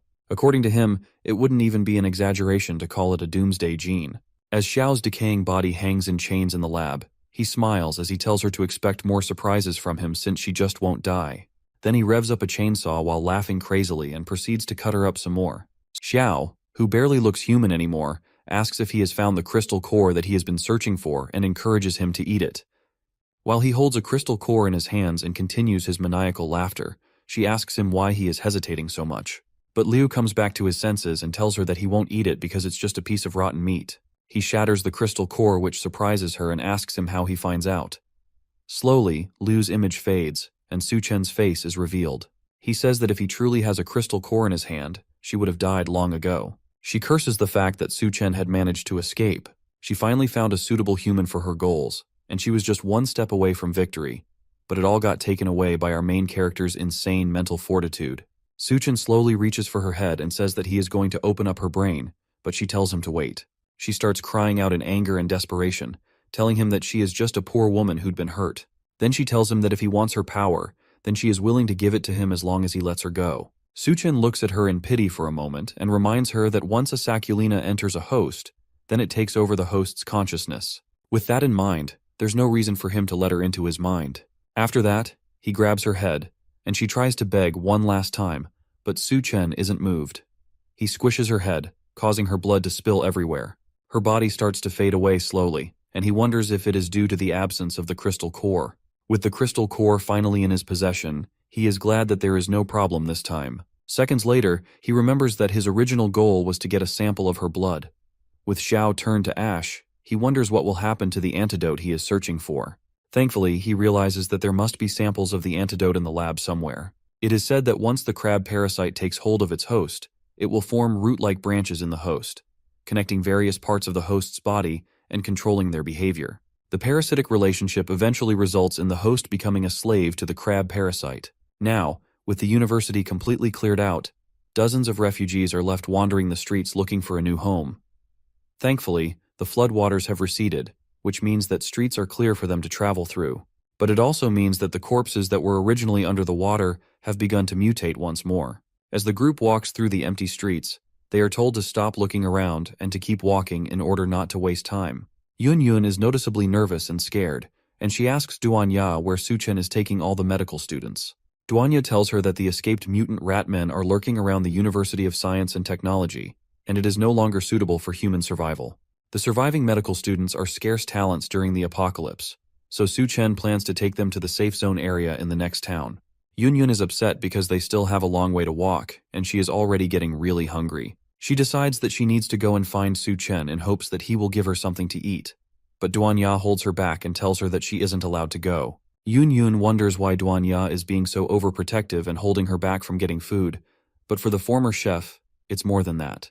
Duanya then tells her that since she is following them, she has to be obedient and do whatever she is told. Duanya remembers a time when Su Chen once stood over her as she sat vulnerable on the floor. At that time, she was wondering what had gotten into him because he was acting strange. Su Chen has a fiery look in his eyes as he grabs her and tells her not to be afraid. He is just a little hot, and he needs to cool off by any means necessary. She couldn't believe it when he suddenly kissed her, but she didn't back out of it either. After that, her body started to feel weird, and the two of them started to fool around in the midst of a night of heavy rain. Back to the present, Duanya thinks about how wild Su Chen became after that moment they shared. She starts to wonder if it is a side effect of the crystal cores that he absorbs. As the group continues moving through the city, Su Chen says that after the flood recedes, bacteria, viruses, and even plants will start to undergo major mutations. Many resettlement areas will also start to collapse due to a lack of doctors. Doctors are really scarce at the time for them, and if they are able to make good use of the doctors they have, then they will be able to establish their own resettlement area. Apart from being able to get their own area, even if multiple forces emerge in the future, he also believes that they will have the capital to fight against them.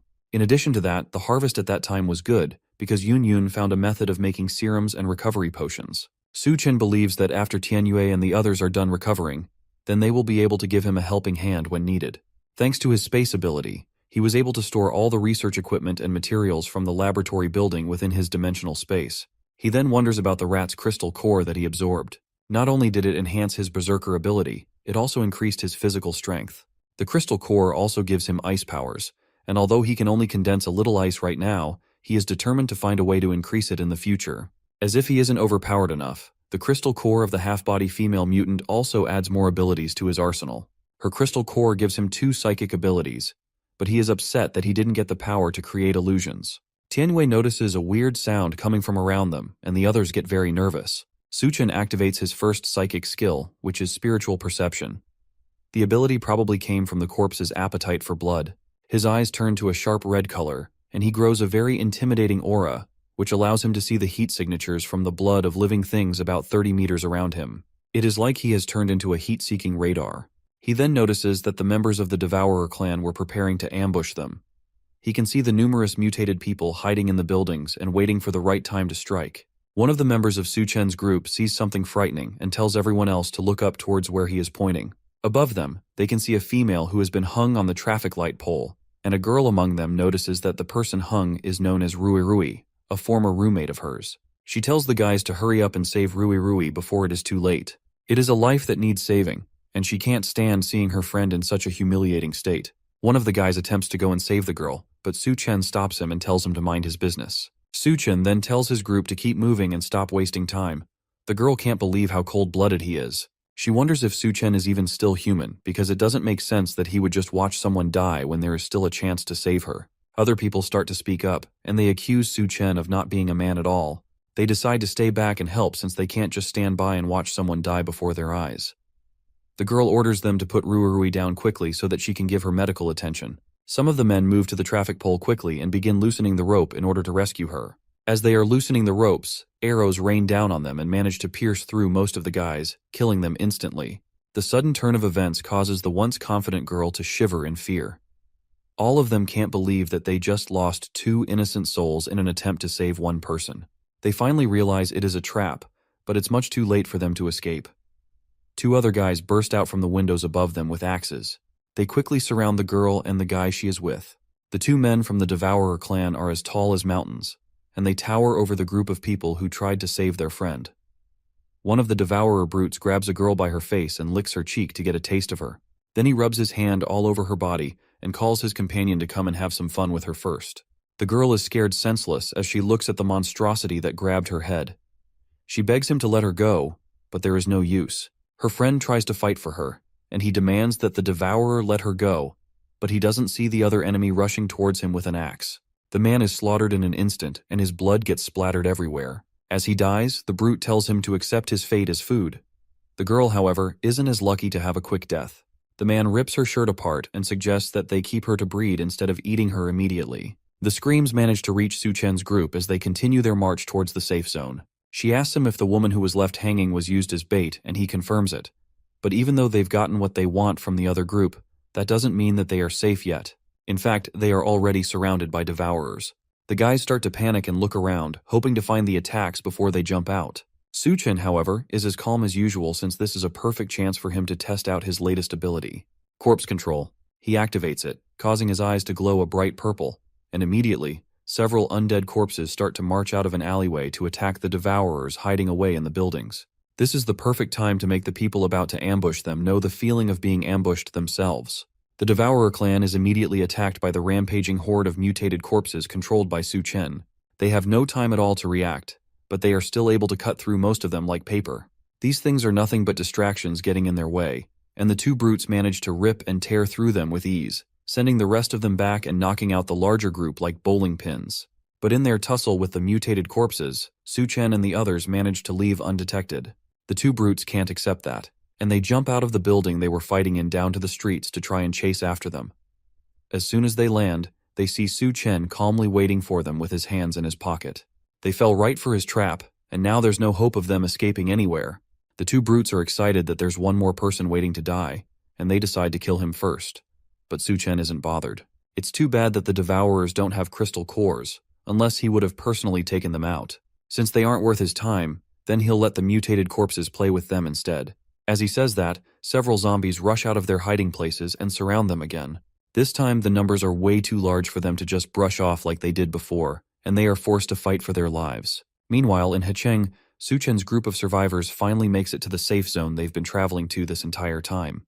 A loud voice asks them what they are doing and why they are trespassing in their safe zone, and Duan Ya, who's leading the group, responds that they are travelers from the University of Science and Technology seeking refuge in the safe zone. Suddenly, a man leaps off the top of a building and lands in front of them. The man has a threatening aura and does not look happy to see them. Apparently they don't accept trash in this place, and anyone who he doesn't recognize is trash, so he tells them all to get lost. Duanya tries to use her mind control powers on him and asks him what gives him the right to deny them entry when this is a safe zone, but her powers don't seem to work on him. For a moment it looks like he's under her control, but he's able to snap himself out of it with a few light taps to his head. Duanya realizes way too late that this man must be an able user just like them. The brutish raises his axe and leaps into the air to finish them off, but someone jumps in to defend them just before the large man can land a hit on Duanya. It's Xiao Feng, and just like usual, he's fighting to protect people. He tells the larger man, whom he calls Captain Sun, that these people are only seeking refuge, and there is no need to attack them. Sun doesn't care since these clearly aren't normal people. After all, normal people wouldn't be able to make it through the Devourer clan's territory so easily. He suspects that they must be spies sent from the Devourer clan to infiltrate them. At this accusation, Su Chen finally appears from behind the group to meet his old friend. He tells the brutish Captain Sun that if he doesn't want them, then he will just take the dozens of doctors he brought along with him to another safe zone. That catches all the guards' attention, and they didn't realize that there were doctors in the group. It's very rare for a single doctor to survive for so long in the apocalypse, and they managed to bring dozens of them all at once. Xiao Feng is excited to see Su Chen again, and realizes that these must not be ordinary survivors from the wasteland. With his old friend there, these can't be spies from the Devourers either. He decides to swear to his life that these people are his allies, and he will personally take care of them. Since Su Chen is in the group, if he says there are dozens of doctors, then he can't be lying. With what Su Chen has pulled off in the past, Xiao Feng would believe him even if he said he had thousands of doctors. With his own soldiers' words as backing, Captain Sun has no choice but to let them in. After all, if they have doctors with them, then they no longer have to bury patients alive anymore, and the sick among them can get proper treatment. Captain Sun walks away, clearly disappointed that he doesn't get to use his giant axe today, but before he leaves, he tells Xiao Feng that if these supposed doctors can't cure the patients, then he will have to take responsibility for the consequences since he's the one that vouched for them. With the captain's permission, The other soldiers lead Su Chen's group into the safe zone, while Xiaofeng hangs back to apologize to his old friend. He asks our protagonist not to take offense and tells him that Captain Sun is just like that. Su Chen isn't bothered, however. After all, he has dealt with his own fair share of annoying people throughout the apocalypse. Putting that aside, he came with his large group of doctors at the right time. The safe zone has had some strange patients who definitely need a doctor's help. The soldier leads them to a warehouse deeper in the safe zone, where they keep the dying and the ill together. In the very back of the warehouse, he shows them the corpse of one of the victims of the strange condition affecting the camp. It's a woman who looks like she has been long dead. Her body is covered by hundreds of small white mushrooms that look like they were growing straight out of her body. They don't know what is causing these things to grow, but cleaning them off only causes them to grow back faster, and each time, it makes the person weaker until they eventually pass on. Su Chen immediately knows that she has been infected by some kind of mutated fungi. The plants are also mutating as well as the people, which means that they can infect and control people. He advises that they warn the others to be careful of young plant shoots and to make sure that they don't get pricked by them. Duanya takes a closer look at the plants growing on the young woman's body and realizes that they are using her for nourishment. For now, all she can do is take a sample of it and try to analyze it so she can develop a cure or medicine for the infection. However, this is just the beginning of the rapid mutations that will take over the world. If these newly mutated plants aren't cleared out, they will quickly grow and start attacking humans. When that happens, the Devourer tribe will use the opportunity to attack the safe zones, and many people will become livestock for them. Because of that, the Devourer tribe will become stronger. And that definitely isn't in Su Chen's best interest, which means that he has to do his best to protect this safe one so he can use it for his own needs in the future. For now, though, it would be best for him to check out the situation and make sure that everything is secured. As he's considering his next move, a loud noise comes from somewhere else in the safe zone. It sounds like a van, and someone on top of it is shouting for people to get out of the way. It's the Lord's son, and he's driving recklessly through the streets. On top of that, he's firing a gun in the safe zone and attacking innocent people for no reason. Despite all of that, Xiaofeng's team isn't doing anything to stop him. The soldier tells Su Chen that his team has already been disbanded. It's probably because they let the newcomers into the city despite the warnings from Captain Sun. On top of that, this isn't the first time that the city lord's son has caused chaos in the city. He believes that the elderly and children don't matter, and they are useless to the safe zone. Because of that, he casually goes around running them over and shooting them down, and because of his status, there's nothing they can do about it. As he's driving, he notices Yun Yun, who's looking over an injured person lying limp on the street. He pulls his car to a stop beside her and cockily asks if she wants to get in his car with him. If she follows him, then he can take her to get something good to eat. Yun Yun slowly gets up and tells him that she's so hungry that she can't walk anymore, so if he wants to take her out, then he's going to have to carry her. The Lord's son happily agrees and calls her over so he can carry her, while Xiaofeng gets ready to confront him. Su Chen, however, holds him back, knowing exactly what Yun Yun has planned for the Lord's son. As long as he can carry her, then he can take her wherever he wants. As soon as he agrees, Yun Yun smiles deviously, then leaps off the ground into the man's waiting arms. But just before she lands, she grows rapidly to her largest size and smiles down at him as she falls. The Lord's son realizes the situation just in time and manages to avoid getting crushed by a giant woman. Her new size rips her jacket into pieces and makes her heavy enough to destroy the man's car. Unfortunately for him, he isn't fast enough to completely escape and ends up with a crushed leg. The noise of the crash alerts everyone else in the safe zone, and they make their way to the source to find out what happened. Meanwhile, the Lord's son screams as the pain from his broken leg hits him in full force. Yun Yun looks down on him and luckily tells him that even when he's given the chance to prove himself, he still turns out useless. Then she steps on his already broken leg with her giant foot, causing him to scream even louder. The sound attracts the soldiers from deeper in the zone, and they hurry to check on him and ask what happened. He immediately points an accusing finger at Yun Yun, calling her a monster since she turned into a giant woman and broke his leg. Duanya steps in and uses her mind control ability to warp the memories of the people around them, and they turn on him immediately. They tell the young master that he actually fell out of his car and broke his leg himself. Thanks to Duanya's mind control, they all turn on him, and they are convinced that they saw him fall with their own eyes. The young master figures that they must all be involved in this somehow, and they all did this to set him up. With no other choice, he calls for his father, the Lord in control of the safe zone, to come and help him out of this mess. Captain Sun chuckles menacingly and figures that this interaction will be fun to watch. A car surrounded by dozens of soldiers pulls up to the scene of the incident as the young lord still sits on the ground, unable to move. Su Chen's group and Xiaofeng watch as the city lord steps out of his car and demands to know what's going on. The way several people rush to answer him, plus the crowd of security that pulls up behind him, shows that the city lord has an air of importance around him. Xiaofeng defends his friend and tells the city lord about Su Chen and the fact that he brought dozens of doctors along with him to seek refuge in the shelter. Then he starts to talk about the young lord and how he started to cause trouble around the place. But the younger man cuts in and demands that his father kill them all for breaking his leg. The lord doesn't pay attention to his son's ramblings and slaps him across the face as soon as he starts talking. It looks like he has already warned the chaotic kid about his actions, and he's aware of the things that happen while he isn't around. This isn't the first time that he has told his son to treat everyone that comes into the settlement with respect. His vision is to turn the safe zone into a beacon of hope in the apocalypse, and to make everyone that comes to them feel some warmth. Because of his great dream, even his own son gets punished when he does wrong. That must mean that the city lord is a good man, and it's rare to find such a noble-hearted person in the apocalypse.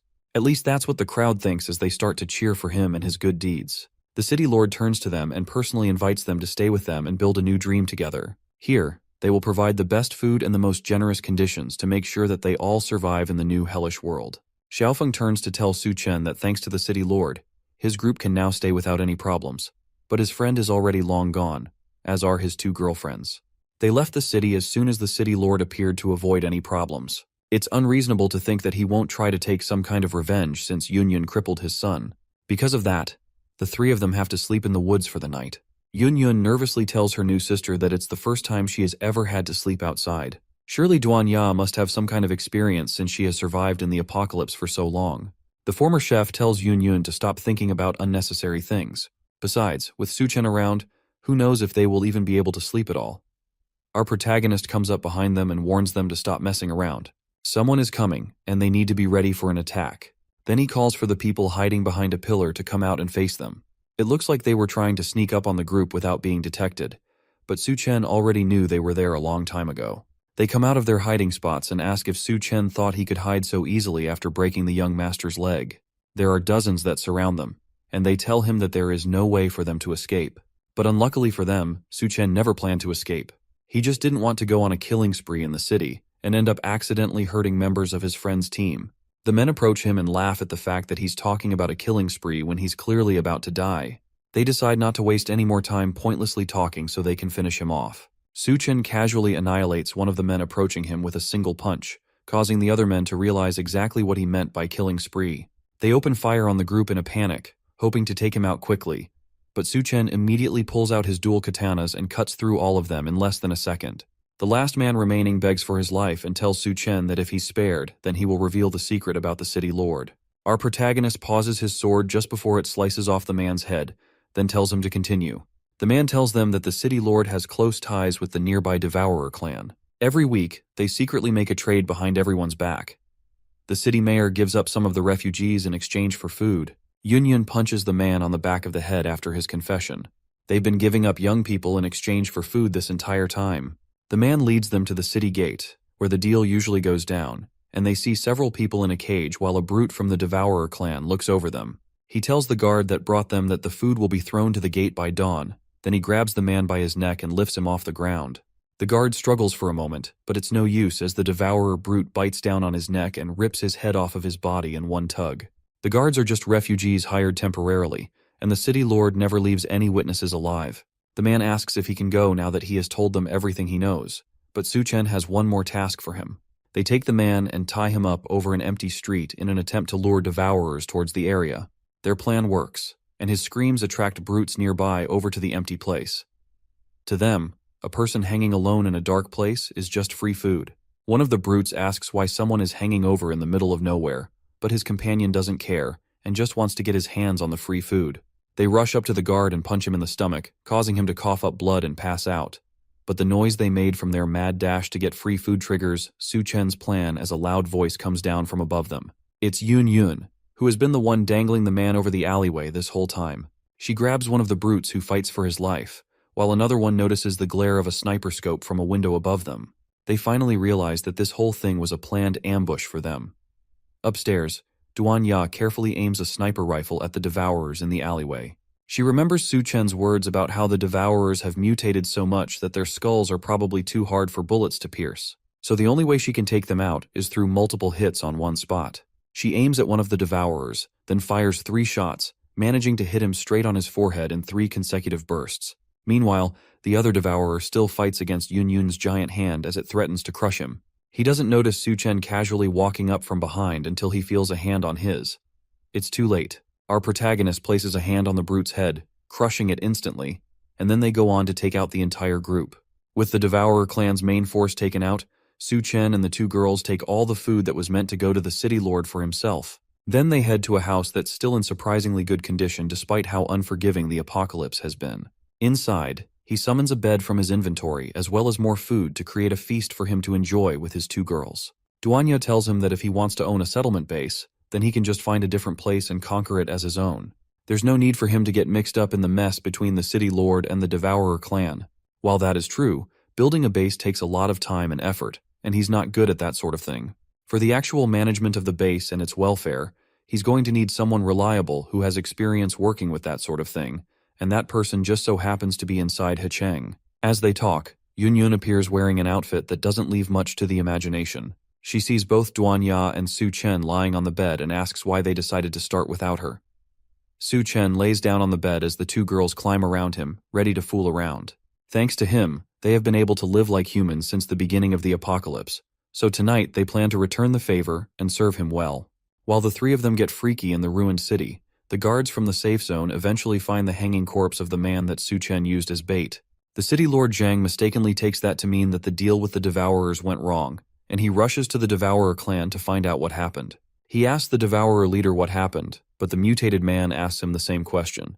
In the aftermath of his deal, he lost 3 of his warriors, meaning that they weren't the cause of the attack. Despite that, the Devourer leader demands that they double the number of people that they send over as compensation for their losses. If he can't do that, then his deal with the Devourers will be cancelled, and they will attack his precious settlement. The city lord agrees to his demands, and Su Chen decides to burst into the party and make his presence known. Our protagonist has seen everything he needs to see, and it looks to him like the city lord doesn't even bat an eye while trading with other people's lives. The Devourers surround Su Chen once they realize that he's the one who killed the 3 Devourers sent to retrieve the people. They have no idea how he managed to kill 3 of their own, but now that he has stepped onto their base, there's no escape for him. City Lord Zhang calmly leaves the area before things get violent. As far as he is concerned, Su Chen might as well be dead for stepping into the Devourer clan's home territory. He rushes back to the safe zone to try and wrap things up quickly before it turns into a mess that he can't handle. He goes back to the safe zone and announces to everyone that there is a traitor in their base. He points the blame at the outsiders that Su Chen brought over and accuses them of pretending to be doctors so they can infiltrate the base. He claims that in reality, they were secretly kidnapping refugees to trade with the Devourers for food. Since Su Chen ruined his plans, he has to be ruthless to make sure that no one goes against him again. The people in the settlement immediately turn their angry eyes towards Su Chen's group. They prepare to attack and kill them, but a loud voice stops everything before a riot starts. It's General Gao Yue, and behind him are Bei Chang and her brother. He comes in to defend Su Chen. From what he knows, our protagonist is a trustworthy man who has proven to be capable on multiple occasions. Since Su Chen brought them here himself, then they shouldn't be the problem. The city lord continues his accusations, saying that words alone cannot defend them. If he wants to show that they aren't traitors, then he has to prove it. A voice calls out from the top of a building above the settlement. It's Su Chen, and he claims that he can prove his own innocence. He brought the Devourer clan leader with him, and asked the badly beaten mutant to explain the situation by himself. The clan leader confesses that City Lord Zhang is the one who has been making the deals with him this entire time. The crowd turns angrily to the city lord, now that they realize that the man they've been supporting was the real monster this entire time. Zhang tries one more time to convince them that Su Chen is working with Devourers to frame him, but General Gao approaches the man and punches him in the face for his crimes. Now that the truth has been revealed, Zhang stops pretending about the situation and laughs menacingly as he reveals that he really is the one who has been exchanging people with the Devourer clan. But now it's the apocalypse, and all the places with supplies have already been taken over by the Devourers. They are just waiting for others to fall into their traps. As long as he keeps sacrificing a few lives that he sees as worthless, then he's doing a good thing and saving people. As far as he sees it, they should all be grateful to him for keeping them alive. After all, even the Captain Gao that's acting so righteous also ate the food that he brought back from the Devourers, so nobody has any right to judge him. Well, that's what he thinks, but Su Chen's fist begs to differ. After a sharp right hook to the face, Su Chen tells the man that he's a coward. In a world where the strong prey on the weak, trading lives for food isn't necessarily a bad thing, but it's a coward's choice that makes him no different from the Devourers. With the former lord rightfully knocked out, Su Chen turns to General Gao and makes him an offer. He offers to build a place that truly belongs to humanity and civilization. In his previous life, he once traversed over the ruins and eventually reached a safe haven that was on its way to becoming a utopian base in the apocalypse. There were no shackles of class and nobody cried of hunger. Everyone was well fed and they all had peace of mind. All this came from its creator, Gao Yiwei. But for now, he's only a deputy under the current city lord. In his past life, it wasn't until he discovered the dark side of the base that he decided to leave and build his own. All Su Chen did was make things happen a little earlier. However, the other soldiers had their reservations about the whole plan. Even though building a base from scratch is way too hard, and if they want to do things their own way, then they can't live under someone else's roof. They have to establish a new base by themselves if they want to survive on their own. The city lord laughs at their plans of building a new base. Outside the safe zone of his city, beasts run rampant, and zombies are everywhere. There's no guarantee of basic food and safety. Leaving his safe zone would be a surefire way of sending people to their deaths. The crippled lord's son advises his father to let them leave if they want to go. They'll eventually come crawling back once they've suffered enough. The other survivors also start to doubt if they can survive outside of the city lord's safe zone. If they don't want to die, then they have to take their chances staying with the coward, but at least they will get to live. The city lord feeds into their fears and tells the people that if anyone believes in their delusions they can leave, but if they starve to death in the wasteland, then he won't be blamed for anything. But in that case, if the only problem is food, then Su Chen has the answer to all of their problems. After all, he was able to bring out the Devourer clan's leader so easily, and he has already made a name for himself as a powerful ability user. For someone like him, providing food should be easy. The Lord's son notices how all the survivors are starting to side with Su Chen, and he angrily asks the man if he thinks that he's some kind of savior. As far as he's concerned, our protagonist is doing all of this just to get attention. There's no way he even knows how much supplies a base needs. Su Chen estimates that even though his supplies aren't much, they are probably enough to support about 2,000 people for a month or so. Those numbers sound suspiciously similar to the amount that the city lord has in his warehouse. Just where could he have gotten those supplies? Meanwhile, at that very warehouse, Duan Ya and Yun Yun work together to take out the guards who are monitoring the supplies. Yun Yun uses her giant size to overwhelm them, while Duan Ya provides sniper support. With the warehouse completely emptied, he tells General Gao to hurry up and make a decision. He can either work with Su Chen or stay with the traitorous city lord. With the options laid out in front of him, the decision on what to do isn't hard for General Guo. In this current settlement, people have had to deal with no proper clothing while also being constantly bullied. Now he learns that they have all been treated like livestock and sold to the Devourers. Captain Guo decides that he cannot stay in a place like this for another second. He decides to join forces with Su Chen and establish a new base. Then he tells the crowd that anyone willing to leave with him can step forward so they can build a base where they can live in dignity. Bei Kang and her brother call their troops together and stand behind their captain. These were supposed to be the city lord's army, but after his betrayal, they are now only loyal to Captain Gao. He orders the few soldiers that are still loyal to him to point their weapons at Captain Gao and his men. The lord's son menacingly points a gun at Su Chen and fires rapidly. If our protagonist had never shown up with his people and his plans, then his leg would never have been crippled, and Su Chen takes the opportunity to rush over and grab the younger man by the throat. He tells City Lord Zhang to order his men to drop their weapons, otherwise he'll snap the boy's neck. Not wanting to lose his only child, Zhang calls off the attack, and Su Chen tells the captain to take his people and the refugees away. Our protagonist will personally handle things from here. Captain Gao agrees to the plan and tells him that they will all be waiting for him at Shangyun University. With everyone gone, the city lord asks for Su Chen to release his son so they can both take a step back and talk it out. That is simply a plan to get Su Chen standing alone so that a sniper stationed on the roof of an opposite building can take him out. Our protagonist sees through that and orders Duan Ya to take out the sniper. In a second, the sniper's head pops like a balloon. With the sniper dead, Su Chen finally lets go of the city lord's son. But right as the father catches his son, he notices a grenade in the younger man's mouth. Just before it explodes, Su Chen asks Lord Zhang how human flesh tastes. Zhang barely has a second to respond before the bomb explodes, killing his son and leaving him shirtless and angry. That confirms Su Chen's suspicions from his past life.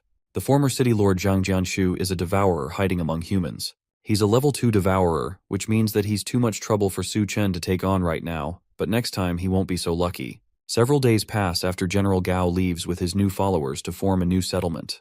A raid team storms into a warehouse, ready to gather up all the supplies that they heard would be inside. Except instead of the swarms of devourers that they expected to be there, all they find are corpses scattered along the ground, and it looks like all the devourers have already been killed.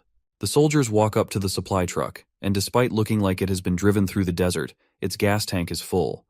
It has more than enough fuel to drive all of them back to the new base. Su Chen wasn't lying when he told them that there was a truckload of supplies in the building. Captain Sun is disappointed that there wasn't a big fight like he was expecting. This mission is too easy for someone like him, and it's nothing but a complete waste of time. One of the soldiers tells Sun that the general gave the more important missions to Su Chen, even though those important tasks used to belong to him.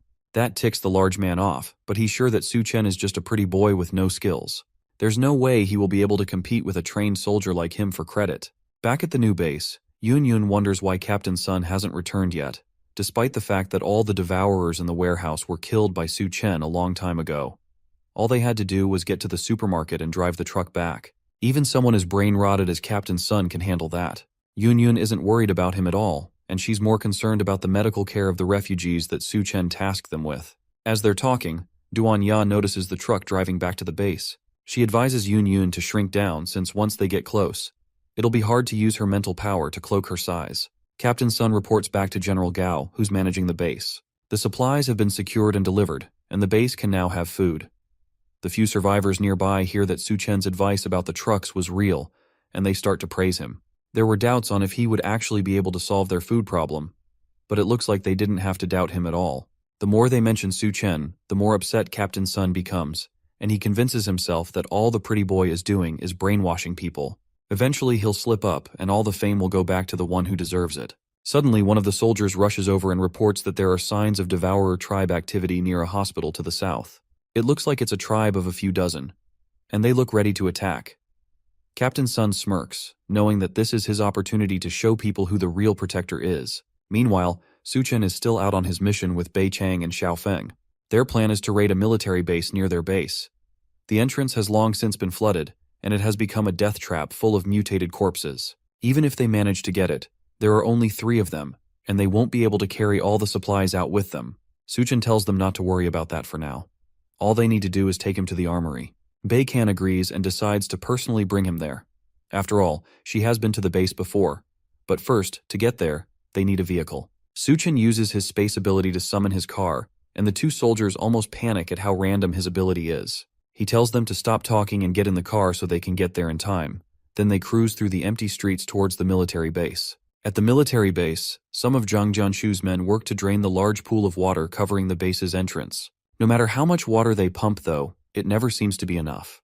The leader of the team tells the rest to go and find a few useless items from their storage and throw them into the water as bait for the water ghouls. Since the city supplies have mysteriously disappeared, if they don't bring something back, then they are as good as dead. The men grab some hostages and throw them into the water filled with water ghouls. The plan works, and the ghouls get lured to the surface, which means that someone can dive in to check the place out. The leader tells his men that whoever goes down to pry open the door will be rewarded with a woman by the city lord once they get back. One of the men steps up to take on the task. Before the apocalypse, he had no money and no woman, so now that the apocalypse is in full swing, he has to take any chance he has to make it ahead in life. His courage motivates the others to start diving too. Meanwhile, Xiaofeng watches the men as they try to get into the military base. It seems like Zhang Jianshu has set his eyes on the base's supplies and weapons as well. Luckily, Bei Kang knows another way around that can avoid the city lord's army, but they will have to dive underwater. Su Chen accepts the idea, and the 3 of them dive into the ghoul-infested waters to try and reach their target. As they swim through the dark water, Bei Chang notices several eyes watching them from deeper in the pool. It's the water ghouls, and the shock of seeing them causes her to gasp and lose her last bit of air. Su Chen pulls her close and calms her down. Then he kisses her, transferring some oxygen into her mouth. That manages to save her from drowning, but the water ghouls take the opportunity to attack them while they're down. Su Chen uses his ability to stop them before they can attack, and they all stop dead in their tracks, almost like they've been hypnotized. His eyes glow red, and Bei Kang realizes that he is somehow controlling all the water ghouls with one of his abilities. The ability wears off, and some of the ghouls start trying to attack them again. Su Chen manages to hold a few of them and tells Bei Kang and Xiaofen to escape while he handles them. They rush to the surface and manage to make it out of the floodwaters into the military base. With the number of abilities Su Chen has, they start to wonder if he's human as several bodies start floating up from the water as our protagonist wipes them out. They wonder how many abilities he has that they don't even know about. After taking out all the ghouls, Su Chen emerges from the water completely unharmed. After taking out all the water ghouls, one of them managed to drop a white core, which has a low drop rate in monsters. Getting a white core in such a short time is usually a miracle, but Su Chen doesn't seem satisfied. Although a white core doesn't grant new abilities, it can strengthen old ones, making him even stronger than he already is. As they talk, two yellow eyes watch them menacingly from a distance. The silhouette looks like a cat, and it seems particularly interested in the crystal Su Chen is holding. It leaps out as soon as he's distracted and snatches the crystal from his hand before he can react. Why is a cat even in the military base in the first place? The base probably had cats to control any rat problems they had, and one must have survived the apocalypse by staying strapped in the base. The feline has dark black fur and glowing stripe patterns all over its body with bright yellow eyes. The kitty is quite impressive since it managed to snatch the core from Su Chen's hand before he could even react. Su Chen angrily but calmly tries to offer the little guy some superfish snacks in hope that it will trade that for the white core. However, the cat leaps up and manages to snatch the snacks from his hand before running deeper into the base with both its prices. It looks like the great and powerful Su Chen has been outwitted by a cat twice in the space of a minute. Anything that survives in the apocalypse can't be an ordinary creature, and there definitely seems to be something special about that cat.